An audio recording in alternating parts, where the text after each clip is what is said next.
Welcome to Mr. Hex. If you're looking for calm horror stories to help you sleep, or dark mysterious vibes to keep you company while working or relaxing, you're in the right place. Before we begin, don't forget to leave a like and a comment to help this video reach 1,000 likes and 1,000 comments. Thank you for your time.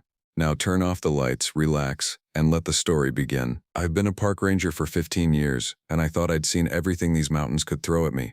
Lost hikers, bear encounters, the occasional drug operation hidden in the backcountry. Nothing that surprised me anymore. That changed 3 weeks ago when I got the call about the missing family at Yinaldushi Lake. The name comes from the old Dene word meaning coming of age, though most folks around here just call it Mirror Lake for how still the water sits most days. It's tucked deep in the Sangre de Cristo wilderness, accessible only by a winding dirt road that turns to mud when it rains and disappears entirely under snow 6 months of the year. Perfect place for someone to vanish without a trace. The Hendersons had been camping there for 4 days. Jerry Henderson, his wife Rita, and their twin boys, both 8 years old. They'd checked in at the ranger station like they were supposed to, told my colleague Bobby they planned to fish and do some hiking, standard family vacation stuff. When they didn't check out on schedule and missed their return reservation at the hotel in town, the manager called it in. I took the call at 6 a.m. on a Tuesday morning, coffee still brewing in the pot. The voice on the other end belonged to my supervisor, Jake Morrison, and he sounded tired already. "Need you to head up to Yinaldushi Lake," he said without preamble. "Missing family. Vehicles still there, but no sign of them at the campsite." "How long overdue?" 2 days. Local sheriff's department went up yesterday but didn't find much. "Want you to take a proper look." I knew what that meant. Sheriff's deputies were good people, but they didn't know the backcountry like we did. They'd check the obvious places and call it done. A park ranger would check everywhere else. I grabbed my gear and headed out in the truck, taking Highway 285 north until it turned to gravel, then following the Forest Service road as it switchbacked up into the high country. The aspen leaves were just starting to turn, patches of gold scattered through the green like coins dropped from the sky. Beautiful country, but unforgiving if you didn't respect it. The Hendersons' SUV sat alone in the small parking area beside the lake, covered in a fine layer of dust, Colorado plates, rental car sticker still on the windshield. I walked around it slowly, looking for signs of struggle or haste. The doors were locked, windows rolled up. Everything looked normal except for one detail that made me pause. Fresh scratches in the paint along the driver's side, running from the door handle to the rear wheel well. Deep gouges like something with claws had tried to get inside. The campsite sat 50 yards away on a small peninsula that jutted into the lake. I could see their orange tent from where I stood, still upright but with the rain fly flapping loose in the breeze. The picnic table held the remains of a meal, 4 plates with dried food stuck to them, plastic cups tipped over, a Coleman lantern sitting dark in the middle. I approached carefully, hand resting on the radio clipped to my belt. The tent was empty but showed no signs of violence. Sleeping bags laid out neatly, backpacks still organized, toiletries arranged on a small camp table. Whatever had happened, it hadn't happened here. The fire ring held cold ashes and partially burned logs. I stirred them with a stick and found something that made my stomach clench. Pieces of what looked like photographs, the edges curled and blackened, but with fragments of faces still visible. A family photo, maybe several, deliberately burned. I radioed Jake to report what I'd found, then began expanding my search in concentric circles around the campsite. The ground was soft from recent rain, perfect for holding tracks. But what I found didn't make sense. 4 sets of human footprints led away from the camp toward the tree line, all walking normally at first. But after about 30 yards, something changed. Jerry Henderson wore size 11 hiking boots. I could tell from the clear print in a patch of mud near the tent. Rita wore smaller boots, maybe size 7, with a distinctive waffle pattern on the sole. The boys had matching sneakers, probably bought for the trip. But 50 yards from camp, Jerry's tracks simply stopped. Not like he'd turned around or stepped on hard ground where prints wouldn't show, just gone as if he'd vanished mid-stride. 20 feet further on, Rita's tracks did the same thing. The boys' footprints continued another 100 yards before they too disappeared, right at the edge of a dense thicket of scrub oak. I knelt beside the last set of prints, studying them carefully. The impressions were deep and clear in the soft earth, showing the full outline of the boys' shoes. Then nothing. The ground beyond looked undisturbed. No broken branches in the thicket, no signs of passage. I spent the rest of the day searching, calling their names until my voice went hoarse, checking every gully and rock formation within a mile of the camp. Nothing. As the sun dropped behind the peaks and shadows began to lengthen, I set up my own camp near the parking area. Protocol said I should head back to town and return with a full search team in the morning. But something about this place felt wrong. I couldn't shake the feeling that leaving would be a mistake. The ranger cabin at Yinaldushi Lake had been abandoned for 3 years, ever since budget cuts eliminated the position. It sat on a small rise overlooking the water, built from logs cut on site back in the 1960s. The roof leaked and the windows were grimy, but it was better than spending the night in a tent. I found the key where it was supposed to be, under the loose board on the front porch, and let myself in. The interior smelled of mice and mildew, but it was dry. A single room with a wood stove, a narrow bed with a moldy mattress, and a small table beneath the front window. Shelves lined one wall, holding old forestry manuals and logbooks dating back decades. I set my sleeping bag on the floor and built a fire in the stove to chase away the chill. As darkness fell, I sat at the table and began reading through the old logbooks, looking for any mention of missing persons or unusual incidents.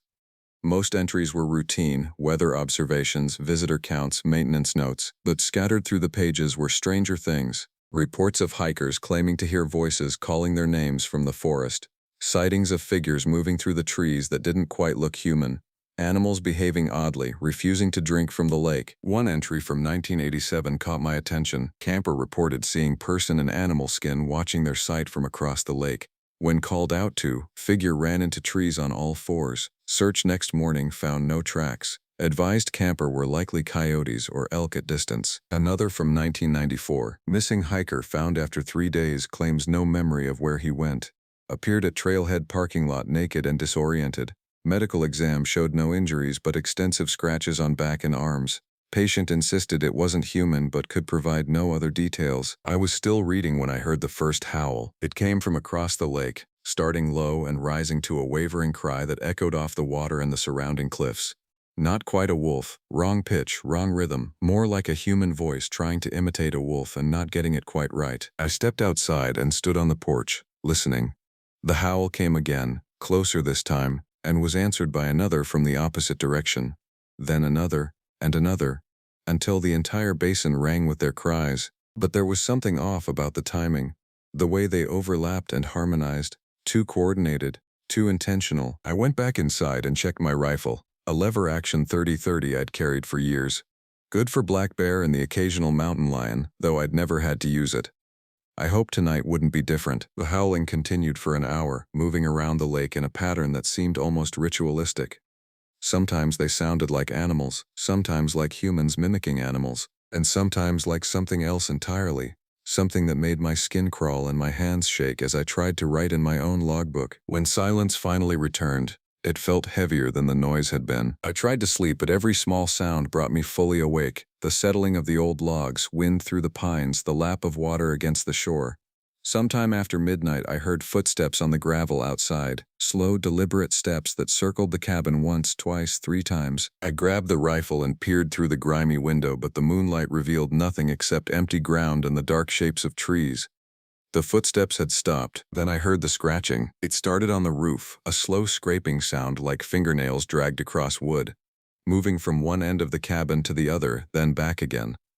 I lay frozen in my sleeping bag, hardly daring to breathe, as something crawled back and forth above my head for what felt like hours. When dawn finally came, I packed my gear quickly and went outside to check the roof. The ladder around back was old but sturdy. I climbed up and found deep gouges carved into the wooden shingles, forming patterns I couldn't quite make sense of. Not random scratches, deliberate marks arranged in groups of 4 like claw marks, but too large and too precise. I was photographing the marks when I heard my radio crackle to life. "Base to Ranger 7, come in," Jake's voice. I climbed down and keyed the microphone. "Ranger 7 here. How's the search going up there?" I looked out at the lake, mirror smooth in the morning stillness. Then at the abandoned campsite where 4 people had simply vanished. "Inconclusive so far," I said. "Requesting a full search team and tracking dogs." "Copy that. Team's already en route. Should be there by noon." I spent the morning expanding my search, following game trails and checking every possible hiding place. The scratch marks I'd found on the Henderson's car bothered me. Too deliberate, too purposeful. Not the kind of damage you'd expect from a bear or mountain lion. And the footprints that simply ended made no sense at all. The search team arrived right on schedule, minus 6 rangers, 2 deputies, and a handler with a German shepherd trained in search and rescue. The dog immediately picked up the scent trail from the campsite and followed it to the exact spot where the footprints ended. There, she began whining and backing away, hackles raised, refusing to go further no matter how much her handler coaxed. "Never seen her act like this," the handler said, pulling the dog back toward the parking area. "It's like she's afraid of something." We spent 2 days combing every inch of forest within 5 miles of the lake. Found nothing except more of those strange scratch marks carved into tree trunks and rocks, always in groups of 4, always too high off the ground to have been made by any normal animal. On the 3rd day, we found Jerry Henderson's wallet floating in the lake near the shore. Waterlogged but intact, cash and credit cards still inside. A day later, Rita's wedding ring washed up in the same area, but of the family themselves, we found no trace. The official report listed them as missing, presumed dead. Probable cause was exposure after becoming lost in the wilderness, though it didn't explain the abandoned campsite or the personal items in the lake. The case was handed over to the state police and filed away, but I knew there was more to it. The scratch marks, the failed tracking dog, the coordinated howling, none of it fit the pattern of a normal search and rescue. Something else was out there in the woods around Canalda Lake. Something that didn't want to be found. I requested reassignment to a different district. Jake asked why, and I told him I needed a change of scenery. Truth was, I couldn't stop thinking about those footprints that ended mid-stride, or the sound of something crawling across the roof all night. I needed to get away from that place and clear my head. That was 3 weeks ago. Yesterday, Jake called to tell me another family had gone missing at Canalda Lake. He asked if I'd go back up there and take a look. I told him I'd leave first thing in the morning. The drive back to Canalda Lake felt different this time. Every mile marker seemed to mock me, counting down to a destination I'd sworn I wouldn't see again. The October air had turned crisp, and snow dusted the higher peaks like powdered sugar. Winter would come early this year. I could feel it in the way the wind cut through my jacket and the way the aspen leaves rattled with a sound like dry bones. The new missing family was named Martinez, Roberto and Carmen with their teenage daughter Sofia. They'd driven up from Albuquerque for a long weekend of camping and fishing. Like the Hendersons, they'd checked in properly, filed their itinerary, done everything right. And like the Hendersons, they'd simply vanished. I pulled into the same parking area I'd visited 3 weeks earlier. The Martinez's pickup truck sat alone beside the lake, doors locked, windows up. A thin layer of snow covered the windshield. I walked around it slowly, looking for the same claw marks I'd found on the Hendersons' rental car. They were there, 4 deep gouges running along the driver's side, fresh enough that rust hadn't formed in the scratches yet. But this time there were more, the same marks on the passenger side, the tailgate, even the roof. Whatever had made them was getting bolder. The campsite looked almost identical to the first one. Tent still standing, sleeping bags arranged neatly inside, food half eaten on the picnic table. The fire ring held cold ashes and more burned photographs, curled fragments of faces I'd never see alive again. I set up my equipment methodically, camera, measuring tape, evidence bags. The ritual of police work helped calm my nerves, gave me something to focus on besides the oppressive quiet that seemed to hang over the entire lake. No bird songs, no insect buzz, just the soft lap of water against the shore and the whisper of wind through the pines. The tracks told the same impossible story. 3 sets of footprints leading away from camp, walking normally at first, then simply ending. Roberto's work boots size 12, Carmen's hiking shoes size 8, Sofia's sneakers size 6. All clear and distinct in the soft earth, then gone as if their owners had been lifted into the sky. I found myself walking the same search pattern I'd used 3 weeks ago, checking the same hiding places, calling the same hopeless names into the forest. The mountains swallowed my voice without an echo, and I felt the familiar chill of being watched from unseen eyes. The abandoned ranger cabin waited for me like an old friend. I'd left the key under the loose porch board, and everything inside looked exactly as I'd found it. Same musty smell, same grimy windows, same shelves of moldering logbooks. I set up my sleeping bag on the floor and built a fire in the wood stove, then sat down to read through the entries again. This time I went further back, searching through logbooks from the 1970s and early 80s. The pattern was there if you knew how to look for it. Reports of strange sightings, missing hikers, animals acting oddly, but scattered among the routine entries was something else. A story that emerged like a picture developing in a dark room. The lake had a different name originally. In the 1950s, before the Forest Service built the access road and designated it as a recreational area, the old-timers called it Dead Moon Lake. The locals avoided it, said it was cursed ground where nothing good could grow. When the government decided to develop it for camping and fishing, they changed the name to something more appealing. An entry from 1959 mentioned an archaeological survey done before construction began. A team from the University of Colorado had found evidence of old campfires and what they called ritual sites around the lake. The report was filed away and forgotten, but one detail stuck out. The archaeologist had noted extensive claw marks carved into rock formations, possibly territorial markers of unknown origin. Another entry from 1962, construction crew reported equipment vandalized overnight. Heavy machinery scratched and damaged. Workers found large animal tracks around job site, but game warden says no bears or cats in immediate area. Supervisor suspects local opposition to development project. And from 1963, first official missing person at new recreational site. Local hunter named Eugene Yazzie failed to return from solo camping trip. Search found his camp undisturbed but no sign of Yazzie himself. Tracks led from campsite to water's edge, then disappeared. Family claims Yazzie was experienced outdoorsman who knew area well. Eugene Yazzie. The name meant something to me, though I couldn't place it at first. Then I remembered, Yazzie was a common Diné surname, Navajo, and this was traditional Navajo territory, though the reservation boundary lay 50 miles to the south. I kept reading and found more entries about Eugene Yazzie. The search had lasted for weeks, involving tribal rangers from the reservation and dozens of volunteers. They'd found his rifle and backpack floating in the lake, but his body never surfaced. The family had requested permission to perform traditional ceremonies at the site, but the Forest Service had denied the request, citing federal regulations about religious activities on public land. 6 months later, more missing persons. A family of tourists from Texas, then a pair of college students from Denver. Always the same pattern.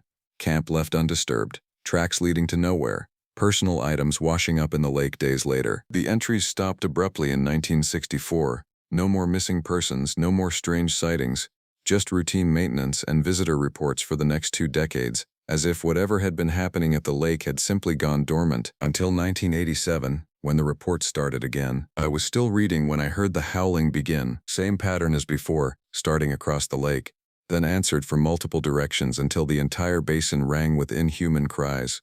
But this time I was ready for it. I grabbed my rifle and stepped out onto the porch, trying to get a visual on whatever was making the noise. The moon was nearly full, casting silver light across the water and into the tree line beyond. At first I saw nothing except shadows and the black shapes of pines. Then movement caught my eye, a figure standing at the edge of the trees on the far shore. Even at that distance, something was wrong with its proportions, too tall to be human, but hunched forward like it was trying to walk upright when it would rather go on all fours. It stood perfectly still for long moments, and I had the unsettling feeling it was staring directly at me. I raised the rifle and peered through the scope, trying to get a better look. The figure seemed to sense the attention and melted back into the trees before I could focus properly. But in that brief glimpse, I'd seen enough to make my hands shake. It had been wearing clothes. Tattered remnants of what looked like a plaid shirt and jeans. Human clothes on something that definitely wasn't human. The howling continued for another hour, moving around the lake in that same ritualistic pattern. Sometimes the cries sounded like wolves or coyotes, sometimes like humans imitating animals, and sometimes like something else entirely, something that made my skin crawl and my stomach clench with primal fear. When silence finally returned, I went back inside and barricaded the door with the table and chair. Then I sat in the corner with the rifle across my knees and waited for dawn. The scratching on the roof started around 2 a.m. Same slow, deliberate scraping I'd heard before, but louder now, more insistent. Whatever was up there was bigger than last time, or there were more of them. The sound moved from one end of the cabin to the other, paused, then started again. Claws dragged across wood in patterns that sounded almost like Morse code, short scratches and long ones in sequences that repeated themselves. I tried to convince myself it was just raccoons or martens, but I knew better. No animal made sounds like that, with such obvious intelligence behind them. This was communication, not random noise. Around 3 a.m., the scratching stopped and was replaced by something worse, a soft tapping on the windows. Gentle, patient taps that moved from window to window around the cabin, not random either, but following a rhythm. Tap, tap, tap, pause, tap, tap, pause, tap. Over and over again. I couldn't bring myself to look outside. Every instinct screamed at me to stay away from the windows, to not let whatever was out there see my face. Instead, I huddled in the corner and tried to block out the sound. The tapping continued until dawn, then stopped abruptly when the first pale light crept through the grimy glass. I waited until full sunrise before venturing outside. The roof showed fresh claw marks like before, but these were deeper, more extensive, and the ground around the cabin was churned up with tracks. Not quite human, not quite animal, but something caught between the two. The prints were roughly human-sized but elongated, with what looked like claw marks at the ends of the toes. They circled the cabin dozens of times, overlapping and intersecting in patterns that hurt my eyes to follow. Some of the tracks were bare feet, others showed the faint outline of shoes or boots, as if whatever had made them sometimes wore human clothing and sometimes didn't bother. I photographed everything, measured the prints, took samples of the scratched wood from the roof, evidence that would never make it into an official report because no one would believe it. But I needed to document what I was seeing, if only to prove to myself later that it had really happened. The radio crackled to life as I finished my documentation. "Base to Ranger 7, come in." Jake's voice, strained with exhaustion.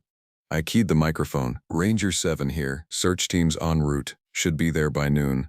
Any sign of the Martinez family?" I looked out at the lake, at the abandoned campsite, at the impossible tracks surrounding my cabin. "Negative on the family," I said. "But I found evidence of unusual activity in the area." Long pause. What kind of unusual activity? I thought about how to explain without sounding crazy. Extensive animal sign. Large predator, possibly multiple individuals. Recommend full search team bring appropriate firearms. Copy that. Stay safe up there. The search team arrived right on schedule, but this time I wasn't surprised when the tracking dog refused to follow the scent trail. The German Shepherd took one sniff at the Martinez campsite and began whining, hackles raised, pulling frantically toward the parking area. Her handler couldn't coax her past the fire ring. "Same thing happened last time," I told him. Dog picked up the trail to a certain point, then refused to go further. What spooked her? I didn't answer immediately. How do you tell someone that there are things in these woods that shouldn't exist? Things that leave tracks halfway between human and animal. Things that scratch messages on cabin roofs and tap-coded signals on windows. "Could be a lot of things," I said finally. "Bear, mountain lion, pack of coyotes. Something that's got the local wildlife agitated." We spent 3 days searching, covering every inch of forest within 10 miles of the lake.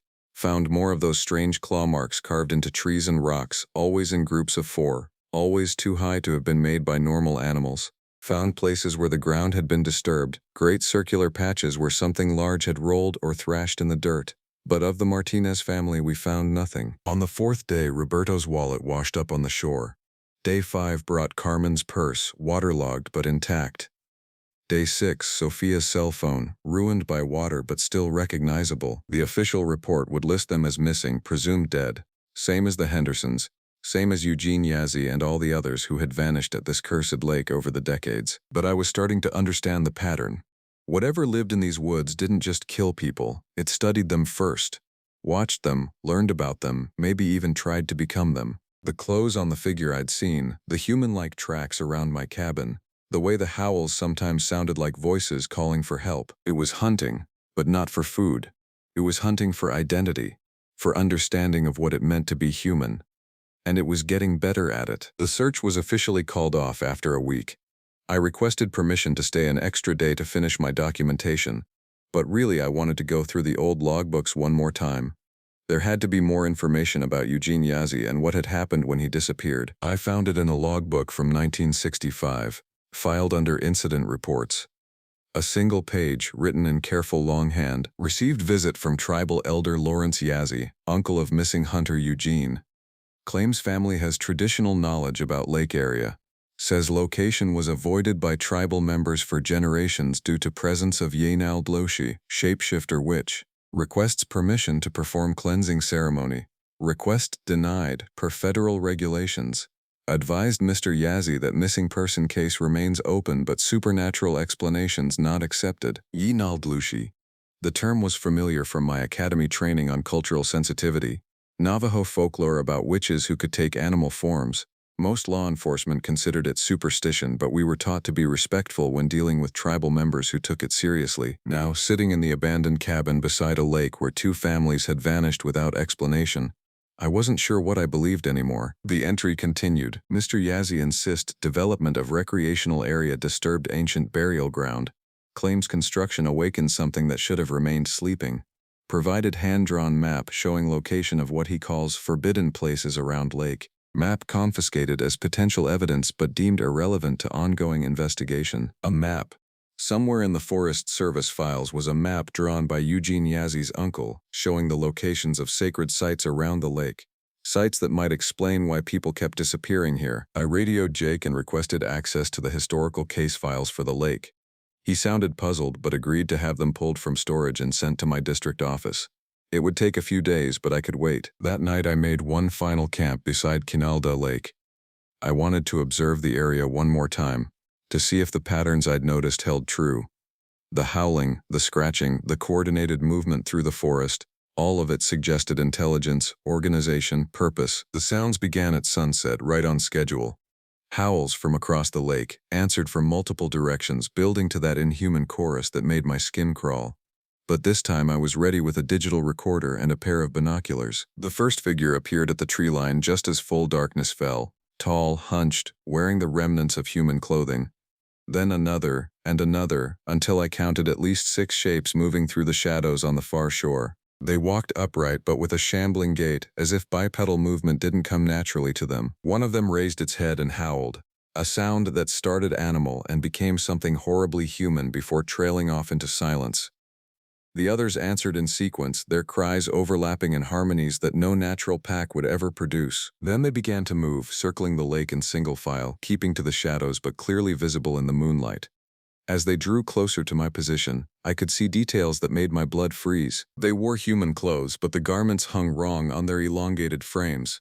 Torn jeans that revealed legs bent at impossible angles.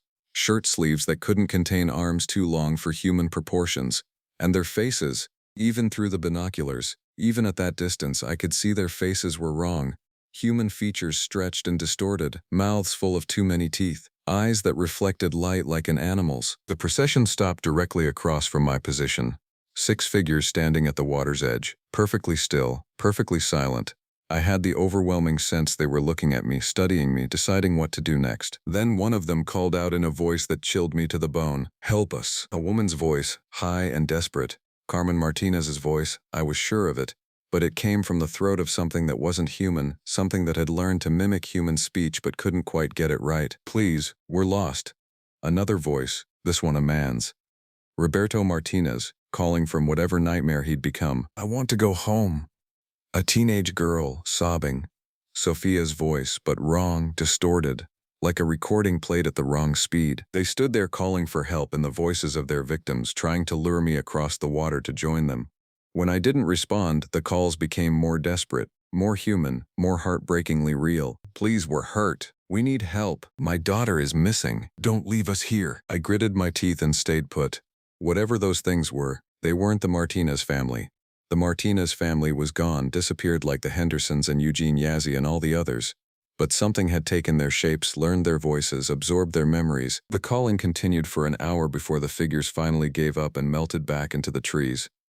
I sat awake until dawn, rifle in my hands, trying not to think about what I'd witnessed. When I finally drove away from Yinaldushi Lake that morning, I swore it would be for the last time. But I knew, even as I made that promise to myself, that I'd be back. Those things in the woods weren't finished with me yet, and I wasn't finished with them. The historical files arrived at my district office a week later, 3 cardboard boxes of documents spanning 40 years of incident reports, maintenance logs, and correspondence. I spread them across every available surface in my apartment and began the slow process of piecing together the true history of Yinaldushi Lake. The official story was simple enough. The Forest Service had developed the area for recreation in the early 1960s, building the access road, parking area, and basic facilities. Prior to that, it had been undeveloped wilderness with no significant human activity. The name change from Dead Moon Lake to Yinaldushi Lake had been made to sound more appealing to tourists, but the files told a different story. Buried in a folder marked Archaeological Survey 1959 was the full report from the University of Colorado team. They hadn't just found evidence of old campfires and ritual sites. They had discovered an entire complex of ceremonial structures around the lake, stone circles, fire pits arranged in specific patterns, and most disturbing of all, what they called offering sites filled with animal bones and human artifacts. The report included photographs that made my stomach turn. Skulls arranged in careful rows, clothing and personal effects piled in stone-lined pits. And everywhere carved into the rocks and trees those familiar claw marks in groups of 4. The archaeologist in charge, Dr. Patricia Helm, had recommended that the site be protected as a significant cultural landmark. Her report concluded, the evidence suggests this location held deep spiritual significance for local indigenous populations, possibly serving as a burial ground or site of initiation ceremonies. The extensive claw markings appear to be territorial markers, though their size and placement suggest they were not made by any known animal species. Recommend consultation with tribal authorities before proceeding with development plans. That recommendation had been ignored. A memo from the Forest Service District Supervisor stated simply, development to proceed as scheduled. Archaeological materials to be relocated to secure storage, but Dr. Helm had filed a follow-up report 3 months later. During supervised removal of archaeological materials, experienced unusual phenomena that warrant further investigation. Work crews reported sounds of voices calling from the forest when no personnel were in those areas. Equipment was repeatedly vandalized overnight despite security measures. Most disturbing, found fresh claw markings carved into recently felled trees. Markings identical to ancient ones found at burial sites but clearly made within past 24 hours. Recommend immediate halt to construction pending further study. The memo attached to this report was more blunt. Dr. Helm's contract terminated for failure to maintain professional objectivity. All archaeological materials transferred to federal storage facility. Project to continue without further delays. I found Lawrence Yazzi's map in a manila envelope marked Missed Evidence, Eugene Yazzie Missing Person Case. It was drawn on brown paper and fading ink, showing the lake from a perspective that suggested intimate knowledge of the area. Circles marked what Yazzie had labeled as burial places. X's showed forbidden sites.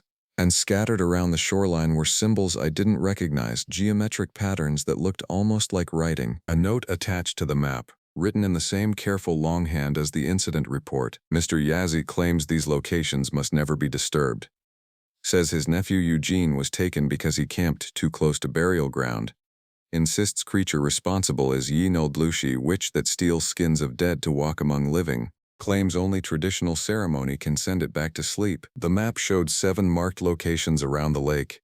I compared it to modern topographical maps and was able to identify most of the landmarks. 3 of the burial places were on the peninsula where families had been camping. 2 of the forbidden sites were directly across the lake, in the area where I'd seen those figures walking upright in stolen human forms. But it was the 7th location that caught my attention, marked with a different symbol than the others. Not a circle or an X, but something that looked like a twisted tree. Yazzie had written beside it, where it sleeps. The location appeared to be a small island in the deepest part of the lake, maybe a quarter mile from shore. I'd noticed it during my searches but hadn't thought to investigate. From a distance it looked like just another rocky outcrop covered with scrub pine. I decided I needed to see it up close. The next weekend I drove back to Yinaldushi Lake, this time bringing scuba gear and an inflatable kayak. I told Jake I was conducting follow-up documentation for the missing persons cases, which was technically true. I just didn't mention what kind of documentation I hoped to find. The lake was deserted, as it had been since the Martinez family disappeared. Word was getting around that the place was cursed, and even the locals who didn't believe in such things were staying away. Too many people had gone missing there, too many strange stories were circulating. I launched the kayak in the early morning, when mist still clung to the water and visibility was limited. The paddle to the island took 15 minutes of steady work, and I was breathing hard by the time I reached the rocky shore. Up close, the island was larger than it appeared from the mainland, maybe 50 yards across and covered with stunted pines that grew in unnatural patterns. They formed rough circles around cleared areas like natural amphitheaters carved into the rock. I pulled the kayak up onto a narrow strip of gravel beach and began exploring.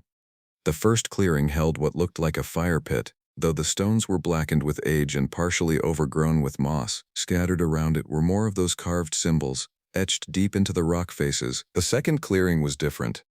The fire pit was larger, surrounded by concentric circles of stones that had been carefully arranged, and carved into the ground itself, barely visible under decades of accumulated debris, were more of those 4-clawed markings. But it was the third clearing that made me understand why Lawrence Yazzie had marked this place as where it sleeps. The fire pit here wasn't a pit at all, but a hole that dropped straight down into the rock.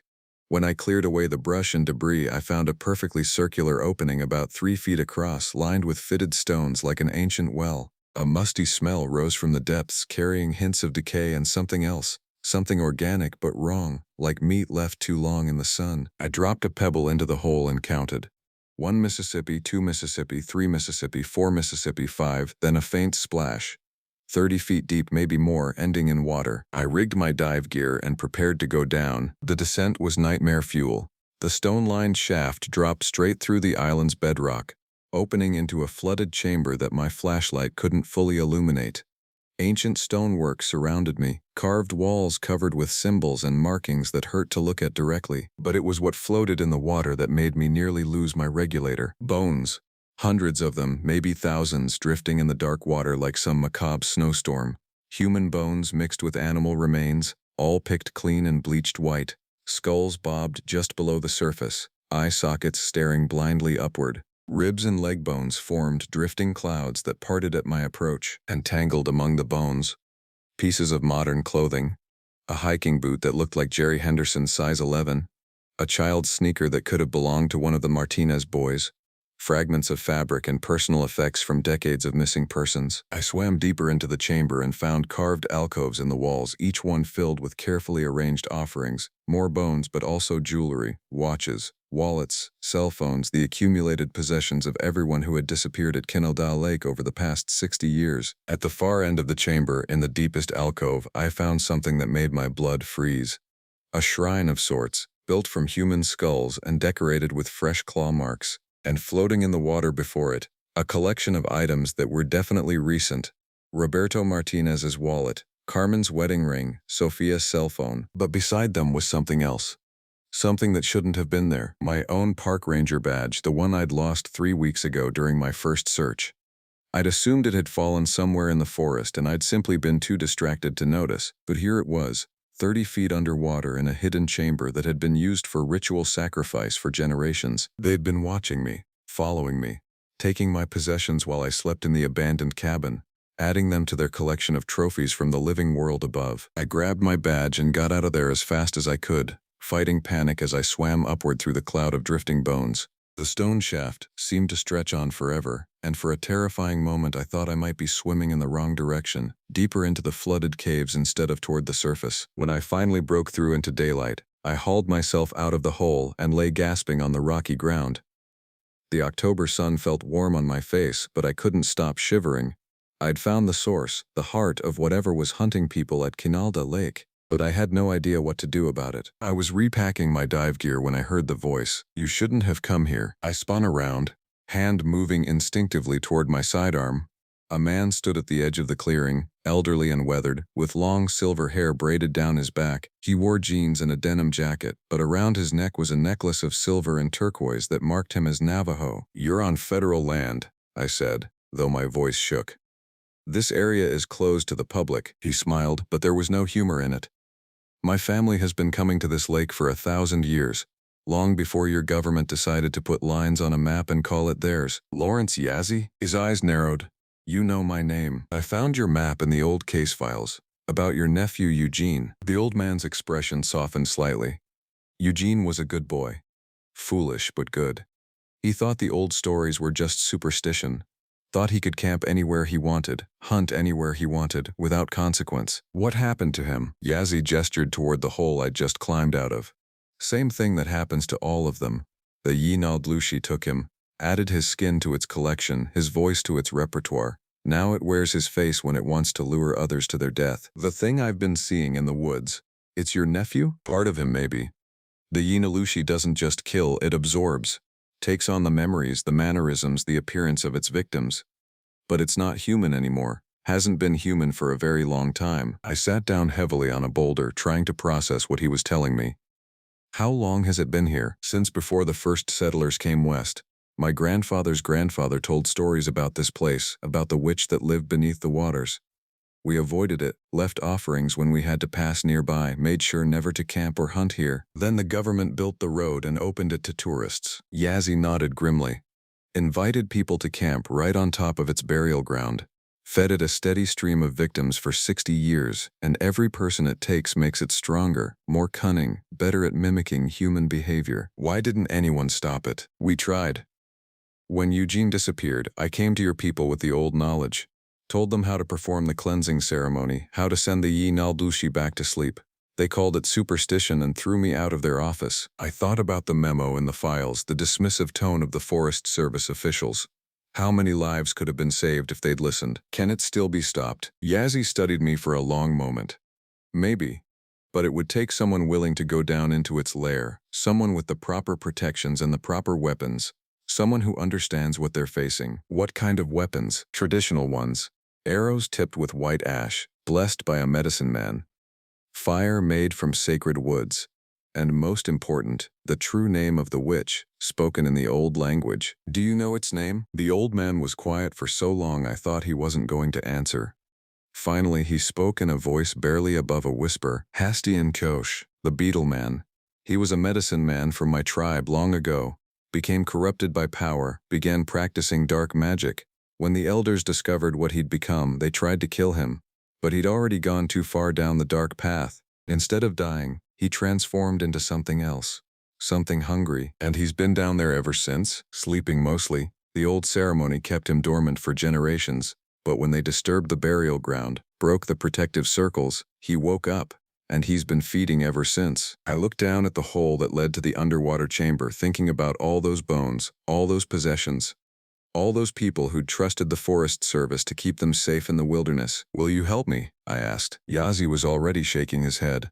I'm too old for such things, but I can teach you what you need to know, give you the tools and the knowledge. The rest will be up to you. He reached into his jacket and pulled out a leather pouch, small and worn smooth with age. White ash from sacred fires. Mix it with water from a blessed spring and it becomes poison to the Yinaldushi, but you'll need more than just weapons. He began to chant in a language I didn't recognize, his voice rising and falling in complex rhythms. As he spoke, he opened the pouch and sprinkled ash in a circle around where I sat. The air seemed to shimmer and I felt a strange tingling on my skin. Protection, he said when the chanting stopped. But it won't last long. Maybe a day, maybe less. You'll need to move quickly once you go back down there. There's something else, I said. The thing has been watching me, following me. It took my badge weeks ago, put it in that shrine down there with the other trophies. Yazzie nodded grimly. It's marked you, chosen you as its next victim. That's why you keep coming back here, why you can't stay away. It's calling to you, drawing you in. That explained the dreams I'd been having, the constant urge to return to the lake despite my better judgment. The Yinaldushi had been hunting me from the moment I'd first arrived at its territory. How do I break free of it? Only one way. Kill it, or become its next victim. There's no middle ground with creatures like this. The old man gave me detailed instructions on preparing the sacred weapons, on the ceremonies I'd need to perform, on the true name that would bind the creature long enough for me to strike. It would take 3 days to gather everything I needed and prepare properly. 3 days during which the thing in the lake would know I was coming. As Yazzie prepared to leave, he turned back one final time. The families that disappeared, their bodies aren't in that shrine. The Yinaldushi doesn't eat flesh. Then where are they? His face was grim. It keeps them alive, in a way, uses their life force to maintain its human disguises. They're still down there somewhere, trapped between life and death, aware but unable to act. The implications hit me like a physical blow. Jerry and Rita Henderson, their twin boys, Roberto and Carmen Martinez, their daughter Sophia, Eugene Yazzie and dozens of others, all trapped in some nightmarish half-existence while the creature wore their stolen faces. Can they be saved? If you kill the Yinaldushi quickly enough, maybe.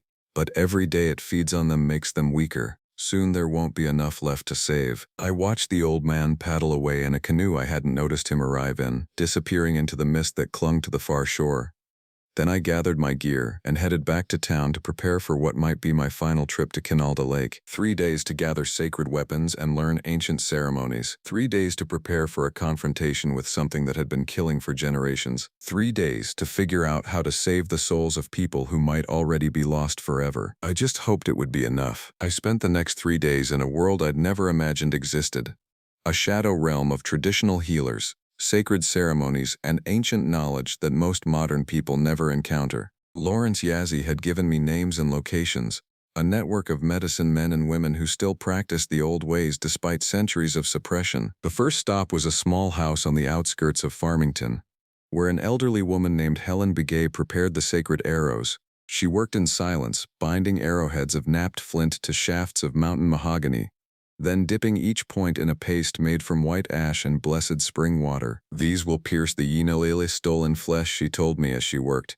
"But you must aim for the heart. One shot is all you'll get." The bow she gave me was traditional Navajo style, made from juniper wood and sinew string. It looked primitive compared to modern compound bows, but when I tested the draw weight, I found it pulled smooth and true. "My grandfather made this bow," Helen said. "He used it to hunt the last wolf in these mountains, back when wolves still ran wild. It has tasted blood before, it remembers." The second stop was a trading post near Shiprock, where a medicine man named Joe Yazzie, no relation to Lawrence, prepared the sacred fire bundle. Cedar bark, sage, sweetgrass, and other plants I didn't recognize, all gathered at specific times and blessed in ceremonies that stretched back generations. "The Yinaldushi fears fire above all else," Joe explained as he wrapped the bundle in deer hide. "It remembers when fire was used to drive it from human form the first time, but this must be lit with flint and steel, never matches or a lighter. The old fire, the first fire." He also gave me a small obsidian knife, its blade so sharp it could cut hair. "If the arrows fail, if the fire goes out, this is your last hope, but you must speak its true name as you strike. Without the name, the blade is just stone." The third and most difficult preparation was learning the ceremony itself. Lawrence Yazzie met me at a secluded canyon north of the reservation where ancient petroglyphs covered the red rock walls. For 2 days and nights he taught me the songs and prayers that would bind Hesti and Kosh long enough for me to strike. "The words must be perfect," he warned me repeatedly. "One mistake, one mispronounced syllable, and the binding will fail. The Yinaldushi will break free and you'll die screaming." The language was unlike anything I'd ever heard. Complex tonal patterns that seemed to twist around themselves, syllables that had to be spoken with precise emphasis and rhythm. My throat was raw by the end of the first day, and my head pounded from the concentration required, but gradually the ancient words began to feel natural on my tongue. More than natural, they felt powerful, as if they carried weight beyond their meaning.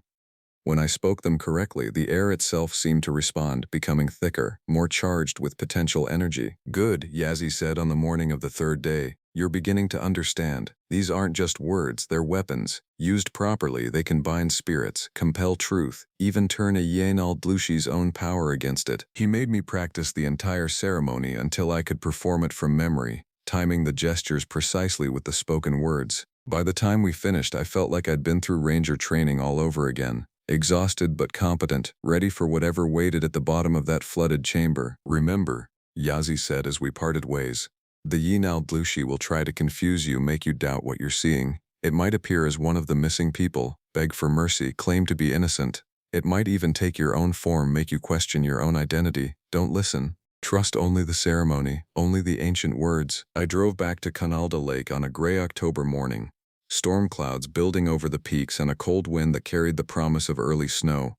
The abandoned cabin waited for me like an old enemy, its windows dark and unwelcoming. I set up my equipment, methodically, the traditional bow and sacred arrows, the fire bundle and obsidian knife, the leather pouch of white ash that would protect me from the Yinaldushi's influence. Everything had to be arranged according to Yazzie's precise instructions, forming a pattern that would channel and focus the ceremony's power. As darkness fell, I began the ritual. The first part involved purification, bathing in the lake's cold water while speaking prayers that cleansed body and spirit.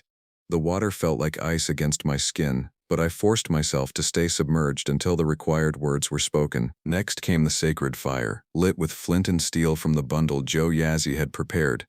The flames burned with colors I'd never seen before, deep blues and greens that seemed to pulse with their own heartbeat.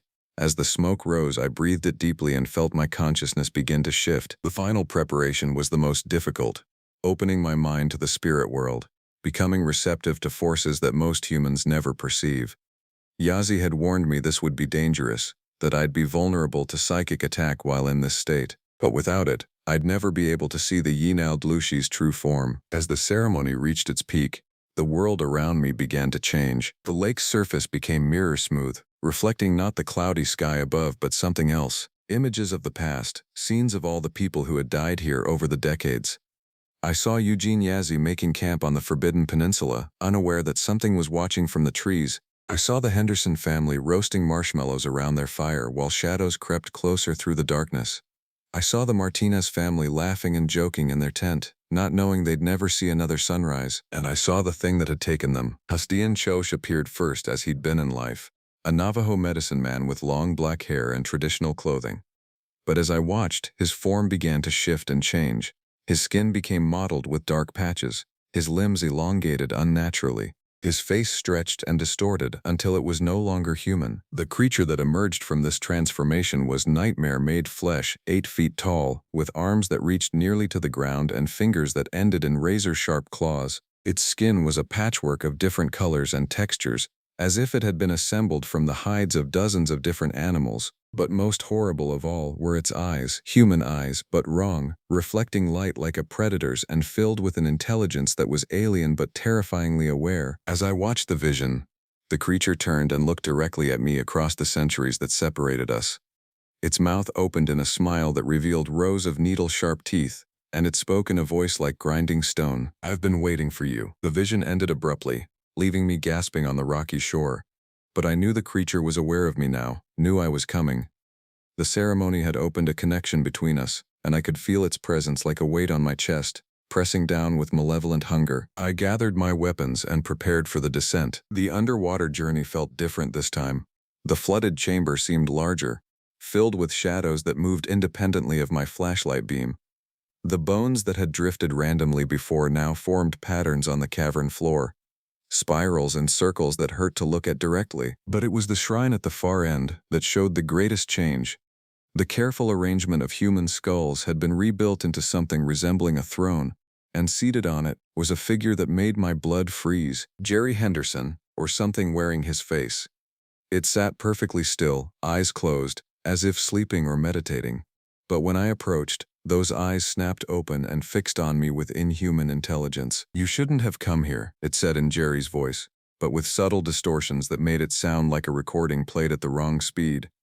"This place is sacred. You're trespassing." I forced myself to remember Yazi's warnings about the creature's deceptions.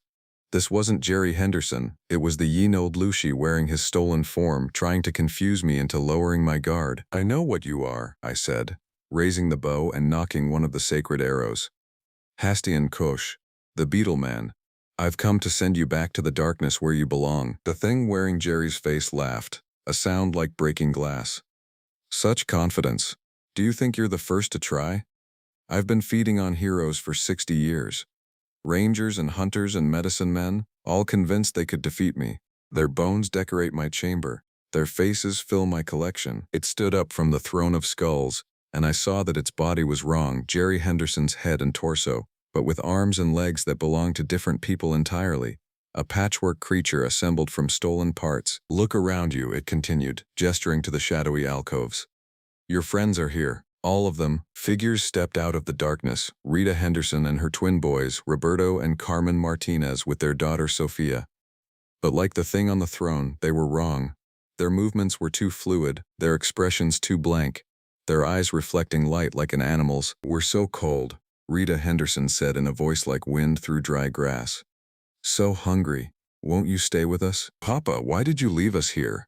one of the boys asked, reaching toward me with fingers that had grown too long, nails that had become claws. I began the binding ceremony, speaking the ancient words as Lawrence Yazzie had taught me. The effect was immediate and dramatic. The false figures stumbled backward as if struck by an invisible force, their stolen faces contorting with pain and rage. "Hastian Choshalauhini Bahosho," I chanted, the Navajo words rolling off my tongue with surprising fluency. "Hastian Choshye Naldlushi Bilhosho." The creature wearing Jerry Henderson's face let out a howl of fury that echoed through the underwater chamber. Its stolen form began to shift and change, revealing glimpses of what lay beneath. Mottled skin, elongated limbs, rows of predatory teeth. "You don't understand what you're dealing with," it snarled, its voice becoming less human with each word. "I am ancient, I am eternal. I fed on your ancestors when they first crossed the great water." I continued the chant, feeling the power of the words build around me like an electrical storm. The water in the chamber began to churn and bubble, and the carved symbols on the walls glowed with a faint phosphorescent light. The other figures collapsed as the binding took hold, their stolen forms dissolving into shadows that writhed and twisted before dispersing into the darkness. But the main creature fought back. its true shape becoming more visible as the human disguise failed. Hastian Chosh in his natural form was even more horrifying than my vision had suggested. His skin was indeed a patchwork of different hides, stitched together with sinew and held in place by will alone. His limbs moved with fluid grace despite their unnatural proportions, and his claws left deep gouges in the stone walls as he advanced toward me. "You speak the old words," he hissed, "but you don't understand their true meaning. Let me teach you." He began to chant in the same ancient language, but his words were wrong, inversions and perversions of the sacred phrases that made my skin crawl to hear them. This was the dark mirror of the ceremony I'd learned, words that bound souls instead of freeing them, that called darkness instead of light. I felt the creature's power pressing against my mind, trying to break my concentration and disrupt the binding. Images flashed through my consciousness, myself as a child, lost and afraid in dark woods, myself as an adult, failing to save the people who'd trusted me to keep them safe, myself as an old man, dying alone and forgotten, but I held onto the sacred words, using them as an anchor against the psychic assault. The binding ceremony reached its climax, and I spoke the final phrase that would hold the Yinaldushi in place long enough for me to strike. Hastian Kohoshalahini Nilis. Ta alaitso Nilis. Ta alaitso be a Nilis. The effect was instantaneous. The creature froze mid-stride, its body locked in place as if turned to stone. Only its eyes could move, burning with hatred and ancient malice as they fixed on me. I raised the bow and drew back the first sacred arrow, aiming for the creature's heart. The arrowhead gleamed with a cold light, the white ash coating it seeming to pulse with its own power. "This is for Eugene Yazzie," I said, and let the arrow fly. It struck the creature's center mass, punching through the patchwork hide and sinking deep into whatever passed for its chest. Hastian Chosh let out a scream that wasn't entirely sound. It bypassed my ears and went straight to my nervous system, a wave of pure agony that dropped me to my knees. But the creature didn't fall. Instead, it began to change again, its form becoming more fluid, more monstrous. The arrow was absorbed into its body like a drop of water into an ocean. "Did you think it would be that easy?" It laughed, its voice now coming from multiple throats. "I have eaten the hearts of medicine men. I have drunk the blood of warriors. Your little ceremony is nothing to me." The binding was weakening, I could feel it. The creature's movements were becoming less restricted, its shape more stable. In moments it would break free entirely, and then I'd be at its mercy in this underwater tomb. I knocked the second arrow and spoke the binding words again, pouring all my will and concentration into them. But this time the creature was ready. It began its own counter-chant, dark words that twisted through the water like living things. The sacred arrow wavered in my grip, its light growing dim. Around me the bones of previous victims began to rise from the cavern floor, animated by the Yinaldlushi's power. Dozens of skeletons surrounded me, their empty sockets glowing with the same inhuman intelligence I'd seen in the creature's stolen faces. "Kill him," Hastian Chosh commanded, and the army of bones obeyed. They moved with horrifying coordination, skeletal hands reaching for my throat while others grabbed at my weapons. I fought them off with the obsidian knife, its blade cutting through bone like butter, but there were too many. For every skeleton I destroyed, two more took its place. Claws raked across my back, tearing through my wetsuit and drawing blood. Skeletal fingers wrapped around my throat, cutting off my air supply.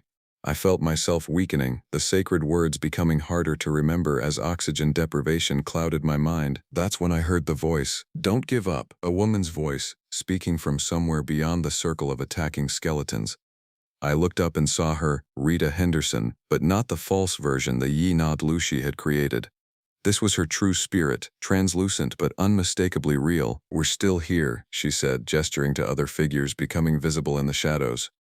"All of us, trapped but not destroyed. Help us." Jerry Henderson stood beside his wife, solid enough that I could see the wounds where the creature had drained his life force. The Martinez family was there too, along with Eugene Yazzie and dozens of others stretching back decades. "The ceremony," Eugene said, his voice weak but determined. "We can help you complete it. Lend our voices to yours." I understood. The Yinaldushi had kept its victims alive to feed on their life force, but that also meant their spirits remained intact. They could add their power to mine, help me finish what I'd started. I raised the second arrow and began the binding chant again, but this time I wasn't alone. The spirits of the dead joined their voices to mine, speaking the ancient words with a power born of decades of suffering and rage. "Hastian kocha alhini ba hoswa." The creature's counterchant faltered as the combined voices overwhelmed its dark magic. The skeletons attacking me crumbled to dust, their animating force severed. Hasti in Shosh Yinaldushi Bilhozwo. The binding tightened around the Yinaldushi like invisible chains, holding it motionless despite its struggles. Its stolen form began to blur and shift, revealing the true horror beneath. Hasti and Shohofse Ninilis. I released the second arrow, and this time it flew true. The sacred arrowhead punched through the creature's chest and emerged from its back in a spray of dark ichor. The Yinaldushi let out another inhuman scream, but this one was different, not just rage, but genuine pain and fear. Impossible, it gasped, looking down at the arrow protruding from its body. I am eternal. I cannot die. Nothing is eternal, I said, knocking the third and final arrow. Everything has an ending, even monsters. I spoke the creature's true name one last time, putting all my remaining strength into the words. Hasti and Shohosh, I name you. Hasti and Shohosh, I bind you. Hasti and Shohosh, I banish you to the darkness where you belong. The final arrow took the creature in the throat, severing whatever passed for its vocal cords. It tried to speak another counterspell, but only blood bubbled from its mouth. The Yinaldushi collapsed, its patchwork body coming apart like a garment with cut threads. The stolen hides and bones scattered across the cavern floor, no longer held together by malevolent will. What remained was barely recognizable as having once been human, a twisted, desiccated thing that looked more like a mummy than a living creature. As the creature died, the spirits of its victims became more solid, more real. I could see them clearly now, men, women, and children from across the decades, all wearing expressions of profound relief. Thank you, Rita Henderson said, her form already beginning to fade. We can rest now. One by one, the spirits disappeared, moving on to whatever comes after death. Eugene Yazzie was the last to go, pausing to nod his approval before dissolving into motes of light that danced upward through the water. I gathered the 3 sacred arrows, their obsidian points still glowing with residual power, and began my ascent to the surface. The underwater chamber felt different now, cleaner somehow, as if a poison that had tainted it for generations had finally been purged. When I broke through into daylight, the first thing I noticed was the silence. The oppressive sense of being watched was gone, replaced by the normal sounds of wind and water and wildlife. Yinalda Lake was just a lake again, beautiful and peaceful in the morning sun. I pulled myself out of the stone shaft and lay gasping on the rocky ground, exhausted but victorious. The nightmare was finally over. The families who had disappeared could rest in peace, and no more innocents would be lured to their deaths by stolen voices calling from the darkness. But as I gathered my gear and prepared to leave the island, I found one last surprise waiting for me. The spirits hadn't all moved on. One remained, sitting on a boulder near the water's edge. An elderly Navajo man I recognized from old photographs in the case files. Eugene Yazzie, Lawrence's nephew, the first recorded victim of the Yinaldushi. You did well, he said, his voice carrying clearly across the water despite his translucent form. My uncle chose his champion wisely. Why didn't you move on with the others? Eugene smiled. Someone needs to guard this place. Make sure nothing like Hastionchosh ever takes root here again. The lake is clean now, but it must stay that way. He began to fade as he spoke, becoming one with the morning mist. The families will be found, he said as his voice grew distant. Their bodies will surface in the spring thaw, and their loved ones can finally lay them to rest. The lake will give up its dead now that the creature is gone. I paddled back to shore as the sun climbed higher, warming my face and chasing away the last shadows of the nightmare. There would be paperwork to file, questions to answer, explanations to give that would sound crazy to anyone who hadn't lived through what I'd experienced. But that was a problem for later. For now, it was enough to know that Yinalda Lake was safe again, that the families who had died here could finally rest in peace, and that no one else would disappear into the darkness beneath its waters. The hunt was over. The monster was dead, and I was going home. 6 months later, I stood on the shore of Yinalda Lake watching a dive team recover the last of the bodies from the underwater chamber. Eugene Yazzie had been right. When the spring thaw came, the lake gave up its dead. The recovery operation had taken 3 weeks, 27 bodies in total, dating back to the early 1960s when the lake first opened for recreation. The Henderson family, the Martinez family, Eugene Yazzie himself, and 24 others who had been listed as missing over the decades. The media called it the discovery of the century, a hidden chamber filled with the victims of a serial killer who had operated for generations without being caught. The FBI's Behavioral Analysis Unit was baffled by the evidence. How had one person remained active for 60 years? Why were the bodies so well preserved in the cold water? What explained the ritualistic arrangement of the remains? I gave my official statement to the investigators, sticking to the facts they could verify. I'd found the hidden chamber while conducting follow-up searches for the missing families. The bodies showed signs of having been killed by an unknown assailant, possibly someone with extensive knowledge of local folklore and burial practices. I didn't mention the Yinaldushi, didn't talk about ancient ceremonies or shape-shifting monsters. Those details went into a different report, one that would be filed in Lawrence Yazzi's personal papers and passed down through traditional channels to future generations who might need the knowledge. The official investigation concluded that the killer had died sometime over the winter. Various pieces of evidence suggested he'd been living rough in the backcountry and had succumbed to exposure. Without a living suspect to prosecute, the case was considered closed. The families finally got closure. Jerry and Rita Henderson were buried in a cemetery outside Denver, their twin boys beside them under a headstone that read, "Together Forever." The Martinez family was laid to rest in Albuquerque, where hundreds of friends and relatives came to pay their respects. Eugene Yazzie was returned to his family on the reservation, where traditional ceremonies were performed to help his spirit find peace. As for the lake itself, it remained officially open but practically deserted. Too many stories had circulated about the place being cursed. Even after the bodies were recovered and the killer was declared dead, people stayed away. The Forest Service quietly removed it from their promotional materials and stopped maintaining the access road. I was fine with that. Some places are better left undisturbed. I'd requested a transfer to a different district after filing my reports, citing the need for a change of scenery after the traumatic discovery. My supervisor approved it without question. I'd been through enough, and everyone understood why I might want to get away from reminders of what I'd found in that underwater tomb. But I couldn't stay away entirely. Every few months I found myself driving back to check on the place, to make sure nothing unusual was happening. The lake remained peaceful, just another stretch of mountain water surrounded by forest. Whatever presence had haunted it for generations was truly gone. On my last visit, in early June when the aspen leaves were fresh and green, I found someone waiting for me at the abandoned ranger cabin. Lawrence Yazzie sat on the front porch, older and more frail than when I'd last seen him, but with the same intelligent eyes and dignified bearing. He nodded as I approached, as if he'd been expecting me. "The spirits are at rest," he said without preamble. "My nephew came to me in a dream last night. He wanted me to thank you for what you did. I couldn't have done it without his help, without all their help." Yazzie smiled. "The dead have their own power when their cause is just. You gave them a chance to use it." We sat in comfortable silence for a while, looking out over the lake. The water was crystal clear, cleaner than I'd ever seen it. Fish jumped near the shore, and a family of deer came down to drink in the shallows. Life was returning to a place that had been barren for decades. "What will you do now?" Yazzie asked. "Keep doing my job, I guess. Watch over other places, help other people, try to make sure something like this doesn't happen again." He nodded approvingly. "Good. The world needs people who can see beyond the surface of things, who understand that not all dangers can be found in field manuals or training courses." He reached into his jacket and pulled out a small leather pouch, similar to the one that had held the sacred ash. "A gift," he said, pressing it into my hands. "White sage and sweetgrass, blessed in the old way. Keep it with you. You'll know when to use it." "You think I'll encounter something like this again?" Yazzie's expression grew serious. "The world is full of dark places, forgotten things that sleep in the shadows.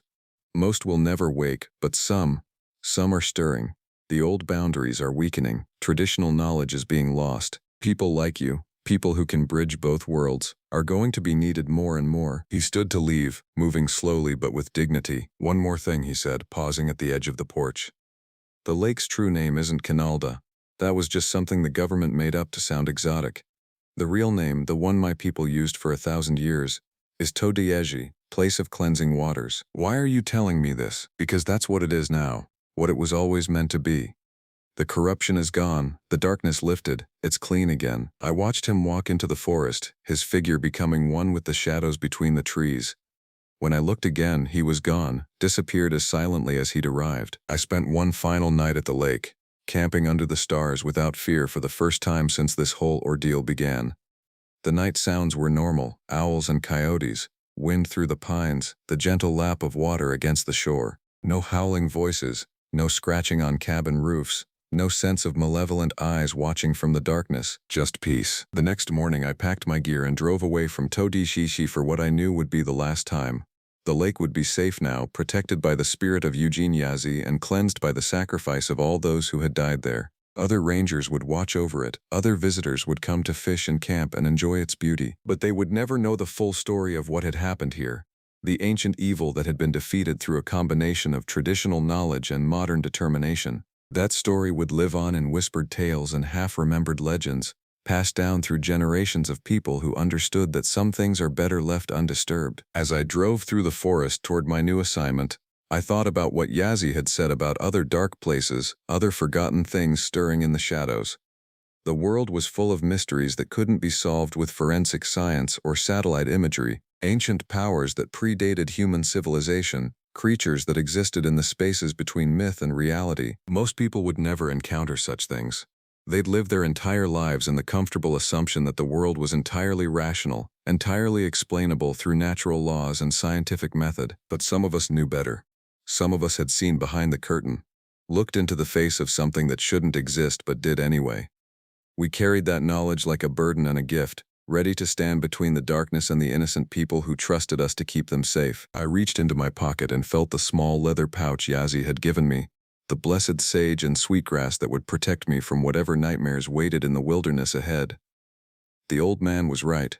I would need it again someday. There were other places like Yinaldushi Lake out there, other monsters wearing human faces, other families who would disappear without explanation unless someone was willing to step into the darkness and face what lurked there. It was dangerous work, the kind that could destroy your sanity or your soul if you weren't careful. But it was also necessary work, maybe the most important work anyone could do. I thought about Jerry and Rita Henderson, about Roberto and Carmen Martinez and their daughter Sophia, about Eugene Yazzie and all the others who had trusted the Forest Service to keep them safe and paid for that trust with their lives. They deserved justice, deserved to be remembered for more than just names on missing persons reports. Their deaths hadn't been in vain if they helped me understand what I was truly meant to do with my life. Not just a park ranger but a guardian.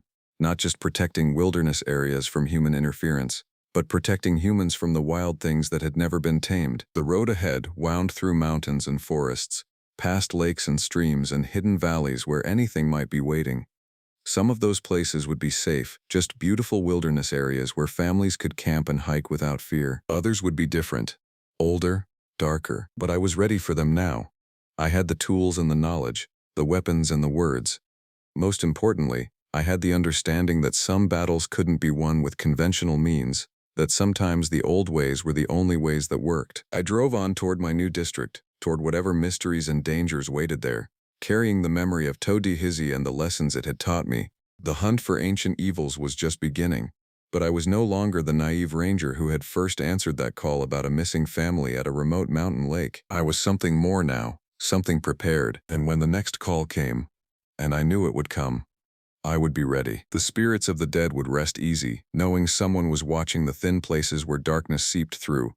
The families who trusted us to keep them safe would have a guardian who understood that not all dangers could be found in training manuals. And somewhere in the wilderness ahead, in a place where shadows moved with purpose and voices called from empty forests, something ancient and hungry was about to discover that the world had gotten a little more dangerous. For monsters anyway. For the rest of us, it had just gotten a little safer. I still wake up in cold sweats, 3 months later. The doctors say it's trauma, that my mind is trying to process what happened in those mountains.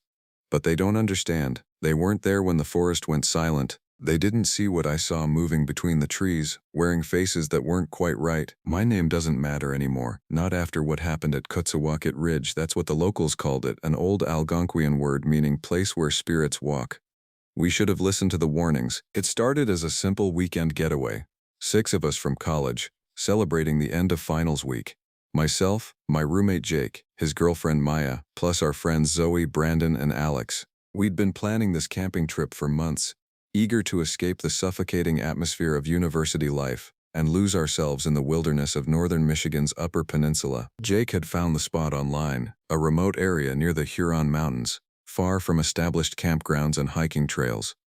Totally off the grid, he'd bragged, showing us satellite photos of dense forest broken only by a small lake, nobody around for miles. The drive took us deeper and deeper into the woods, following increasingly narrow dirt roads that seemed to twist back on themselves. Ancient pines towered overhead, their branches so thick they blocked out most of the afternoon sun.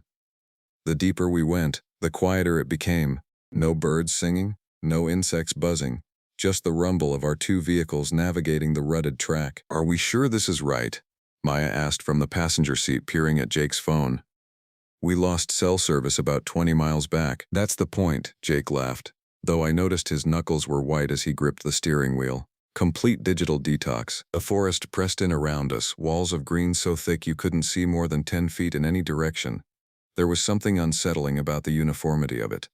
No clearings, no variation in the trees, just endless ranks of identical pines standing like sentinels. We finally reached the coordinates Jake had marked, pulling into a small clearing barely large enough for our tents. The lake was there, just as promised, its dark water reflecting the canopy above like black glass. But something felt wrong about the place. The silence was too complete, too absolute. In all my years of camping, I'd never been somewhere so devoid of life. "Weird," Brandon muttered, stepping out of his Jeep. "Where are all the bugs?" It was true. No mosquitoes, no flies, nothing. The air should have been thick with insects this close to water, but there was nothing. Even the lake was eerily still. No ripples, no signs of fish or aquatic life. "Maybe we're just lucky," Zoe said, but her voice sounded uncertain. We made camp anyway, setting up our tents in a rough circle around a fire pit someone had built years earlier. The stones were blackened with age, and strange symbols had been carved into some of them, spirals and angular marks that looked almost like writing. "Probably just old graffiti," Alex said when I pointed them out, but he moved his tent a little farther from the fire pit. As evening approached, the forest grew even quieter. We cooked dinner over a camp stove. Jake couldn't get the wood to catch fire properly, and the few pieces that did burn gave off an acrid smoke that made our eyes water. "This wood must be green," he said, coughing, but the wood looked dry to me. Ancient and weathered, like it had been sitting here for decades. The sun disappeared behind the trees earlier than expected, plunging us into a premature twilight. We sat around our pathetic excuse for a campfire, trying to maintain the festive mood we'd started with, but everyone seemed on edge. "Anyone else notice how quiet it is?" Maya whispered. We all had. The silence was oppressive, like a weight pressing down on us. No owls hooting, no rustling in the underbrush, no splash of fish jumping in the lake. Just the occasional pop from our struggling fire and the sound of our own breathing. "It's probably just the season," I said, trying to sound confident. "Late spring, maybe the animals are somewhere else." But even as I said it, I didn't believe it. This wasn't natural quiet. This was the kind of silence that comes when every living thing knows to stay away. As full darkness settled over the camp, Jake finally managed to coax some decent flames from the fire. The light danced across our faces, creating shifting shadows that seemed to move independently in the corners of my vision. Every time I turned to look directly at them, they were gone. "Did anyone else research this area before we came?" Zoe asked suddenly. We all looked at Jake, who shrugged. "Just found the coordinates on some hiking forum. Guy said it was the most peaceful place he'd ever camped." "Peaceful," Brandon repeated.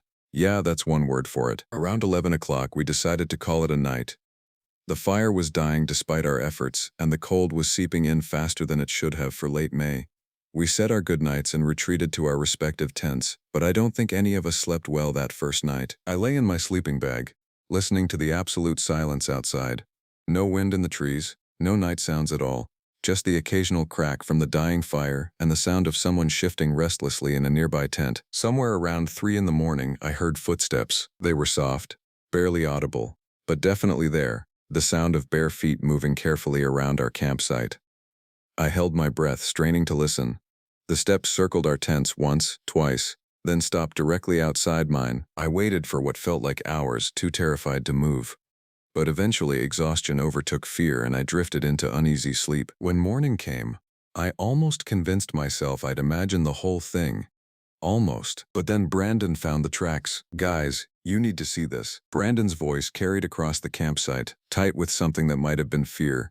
We were just finishing a quiet breakfast. Even our attempts at normal conversation felt muted in this place, as if the forest was absorbing our voices. I followed the others to where Brandon crouched near the edge of our campsite, studying the ground.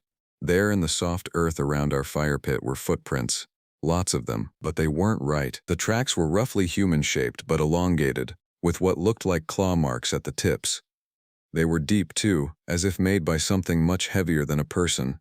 Most unsettling of all, they formed a perfect circle around our campsite, with several sets branching off to stand directly in front of each tent. "What kind of animal makes tracks like this?" Maya asked, her voice barely above a whisper. None of us had an answer. The prints were too large for any wild animal native to Michigan, but too strange to be human. They looked almost like someone had tried to walk on their hands and feet simultaneously, leaving these bizarre elongated impressions. "Maybe it was a bear," Jake suggested, but even he didn't sound convinced. "Bears don't have claws that long," Alex said, pointing to the deep gouges at the front of each print. "And they don't walk in circles around campsites." Zoe was examining the tracks with the clinical detachment of a biology major.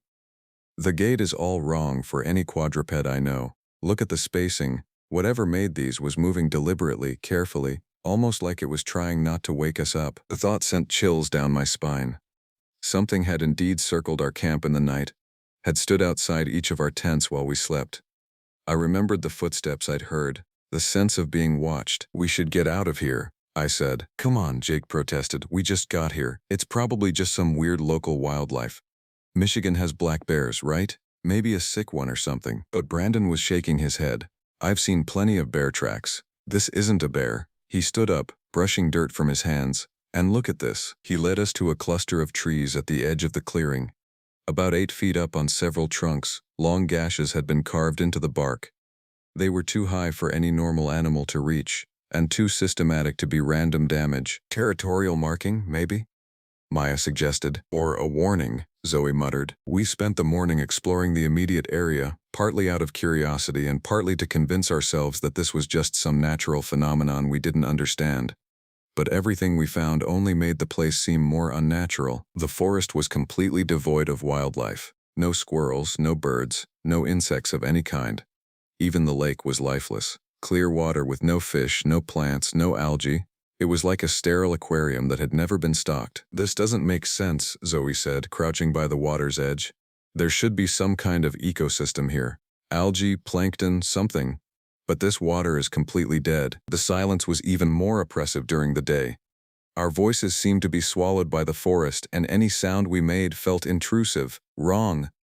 When Brandon accidentally knocked over a camp chair, the crash echoed strangely, as if it were being reflected back from surfaces that weren't there. Around noon, Alex made a discovery that changed everything. He'd wandered farther from camp than the rest of us, following what looked like an old trail deeper into the woods. When he came back, his face was pale and he was breathing hard. "There's something you all need to see," he said.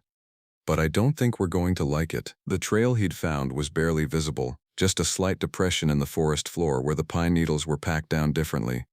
It led through the trees for about a quarter mile before opening into a small clearing. In the center of the clearing was a structure. It might have been a cabin once, but now it was just a collapsed frame of rotting logs overgrown with moss and vines.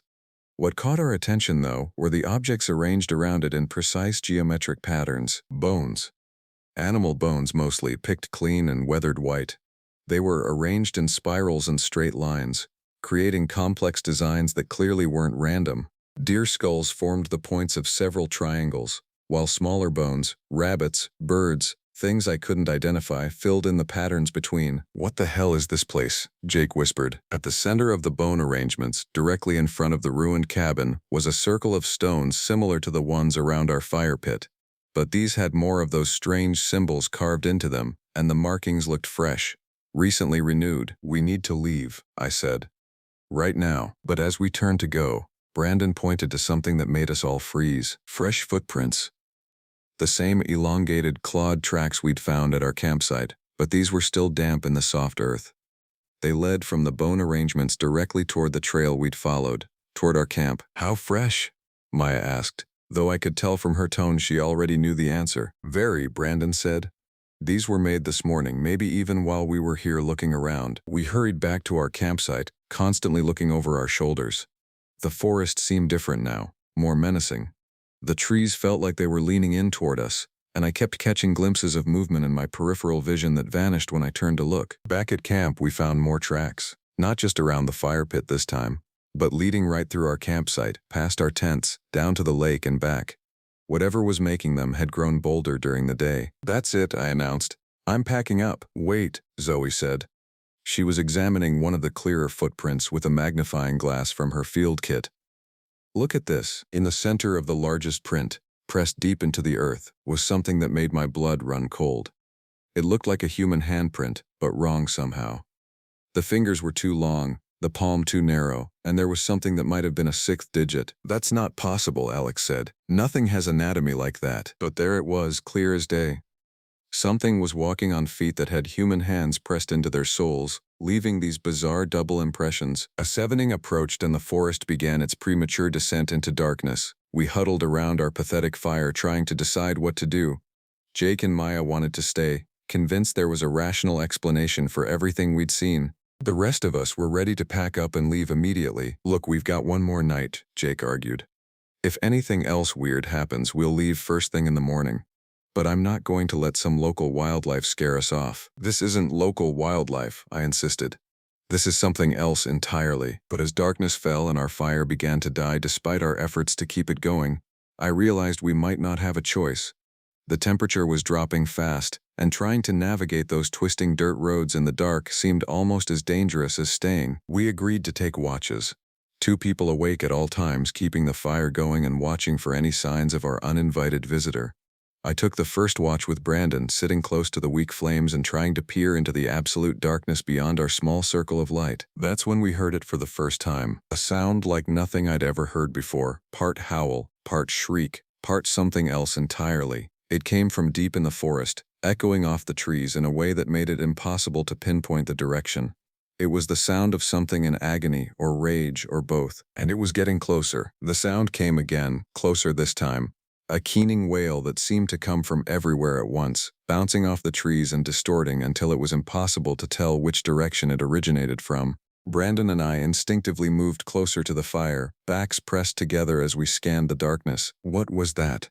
Maya whispered from inside her tent. "Stay inside," I hissed. "Everyone stay in your tents." But Jake was already unzipping his tent flap, flashlight in hand. "I'm going to take a look." "Don't you dare," I said, grabbing his arm as he emerged. "Whatever's out there, we don't want to attract its attention." The wailing sound came a third time, and this time we could tell it was definitely moving. It seemed to circle our campsite at a distance, staying just beyond the reach of our fire's weak light. Occasionally we caught glimpses of movement between the trees, something pale and wrong-shaped that disappeared the moment we turned our flashlights toward it. "It's just an animal," Jake insisted, but his voice was shaking. "Probably a coyote or something." "Coyotes don't sound like that," Brandon replied. "Nothing sounds like that." We huddled around the dying fire for what felt like hours, listening to the things circle us in the darkness. Sometimes the sounds would fade, and we'd start to relax, only to have them return from a different direction. Whatever was out there was intelligent enough to vary its pattern, to keep us guessing. Around 3 in the morning, during Alex and Zoe's watch shift, everything went completely silent. The sudden absence of sound was somehow worse than the wailing had been. It felt like the moment before a storm breaks when the air itself seems to hold its breath. Alex later told me he kept waiting for something to happen, some culmination of the building tension, but nothing came. Instead, we were treated to something far worse. Just as dawn was beginning to show as a faint gray line through the trees, Maya screamed. We all rushed to her tent, where she was sitting bolt upright in her sleeping bag, pointing at the tent wall with a trembling finger. "There's something outside," she whispered. "It's been standing there for the past hour." "What do you mean standing there?" Jake asked. "I can see the shadow through the tent wall. It's just standing, watching." We all looked, and sure enough, there was a shadow cast against the orange fabric of their tent. But it was wrong. The proportions were off. Too tall, too thin, with arms that seemed to hang too low. As we watched, the shadow moved slightly, tilting what might have been its head as if listening. "Maybe it's just a tree," Alex suggested weakly. But then the shadow raised one elongated arm and pressed what looked like a hand against the tent fabric. The material dimpled inward with the pressure, and we could see the outline of fingers. Too many fingers, each one too long and ending in sharp points. Maya whimpered and scooted as far from the tent wall as possible. The shadow seemed to respond to the sound, leaning closer. For a moment I thought I could hear breathing. Slow, deliberate inhalations that seemed to go on far too long. "Everyone stay very still," I whispered. We crouched there in the pre-dawn gloom, watching the shadow maintain its vigil outside Maya and Jake's tent. Occasionally it would shift position slightly, but it never moved away.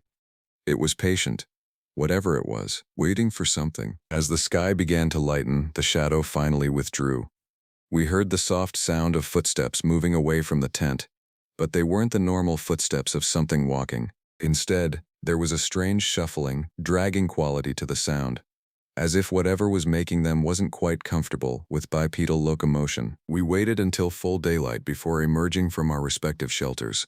The morning revealed a new collection of tracks around our campsite, but these were different from the ones we'd found before. These prints were deeper, more defined, and they formed a tight circle around Maya and Jake's tent. "It was watching us all night," Zoe said, her voice barely audible. The prints showed that whatever had made them had stood motionless outside the tent for hours, shifting only slightly from time to time. At one point, the tracks showed where it had crouched down, bringing itself closer to the tent's occupants. "We're leaving," I announced. "Right now, pack everything up." This time, even Jake didn't argue.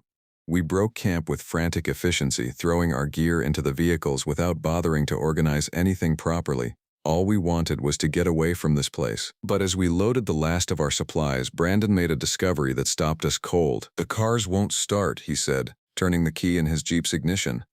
Nothing happened. Not even the clicking sound of a dead battery. Jake tried his SUV with the same result. Both vehicles were completely dead, as if something had drained all the power from them overnight. "Check under the hoods," Alex suggested. What we found made no sense. The battery cables hadn't just been disconnected. They'd been twisted into intricate knots, spiraled around the engine components in patterns that would have taken hours to create. Someone or something had spent considerable time sabotaging both vehicles. "This is impossible," Jake said, staring at the tangled mess of cables and hoses. "You'd need tools to do this. And time. Lots of time." "How long were we all asleep?" Maya asked. We looked at each other, realizing that none of us could account for several hours during the night. The watches we'd planned to maintain had somehow fallen apart, with everyone claiming to have been awake during different periods that didn't add up. "It did something to us," Zoe said. "Made us sleep somehow." "Cars can be fixed," I said, trying to sound more confident than I felt. "We'll sort out the engines and get out of here." But as Brandon and Alex worked on untangling the sabotaged cables, I noticed something that made my skin crawl. The knots and spirals weren't random. They formed the same patterns we'd seen in the bone arrangements at the ruined cabin, the same symbols that were carved into the stones around our fire pit. Whatever was doing this to us was intelligent. It had a system, a methodology, and it wanted us to stay. By mid-afternoon, we'd managed to get Jake's SUV running, but Brandon's Jeep was beyond our ability to repair. The alternator had been physically removed and was nowhere to be found. "We'll have to leave it," I said. "All 6 of us in one vehicle." "What about our gear?" Alex asked. "Leave it. We take only what we absolutely need." But as we prepared to cram ourselves and our essential supplies into the SUV, Maya pointed toward the tree line. "Look," she whispered. Standing at the edge of the clearing, just visible between the pine trunks, was a figure. It was tall and impossibly thin, with pale skin that seemed to glow slightly in the forest shadows. Its arms hung down past its knees, and its head was tilted at an angle that suggested a broken neck. As we watched, frozen with terror, the figure raised one elongated arm and pointed directly at us. Its mouth opened in what might have been a smile, revealing teeth that were too sharp and too numerous for any human mouth. Then it stepped sideways behind a tree and vanished. "Drive," I said. "Drive now." Jake fumbled with the keys, his hands shaking so badly he could barely get them in the ignition. The engine turned over once, twice, then caught. He threw the SUV into reverse and backed out of the clearing so fast that we all pitched forward in our seats. The dirt road seemed different somehow, more twisted and confusing than it had been on the way in. Several times Jake had to stop and back up when the path split in directions that definitely hadn't been there before. The forest pressed in on both sides, branches scraping against the windows with sounds like fingernails on glass. "Are we going the right way?" Maya asked after we'd been driving for nearly an hour. None of us were sure.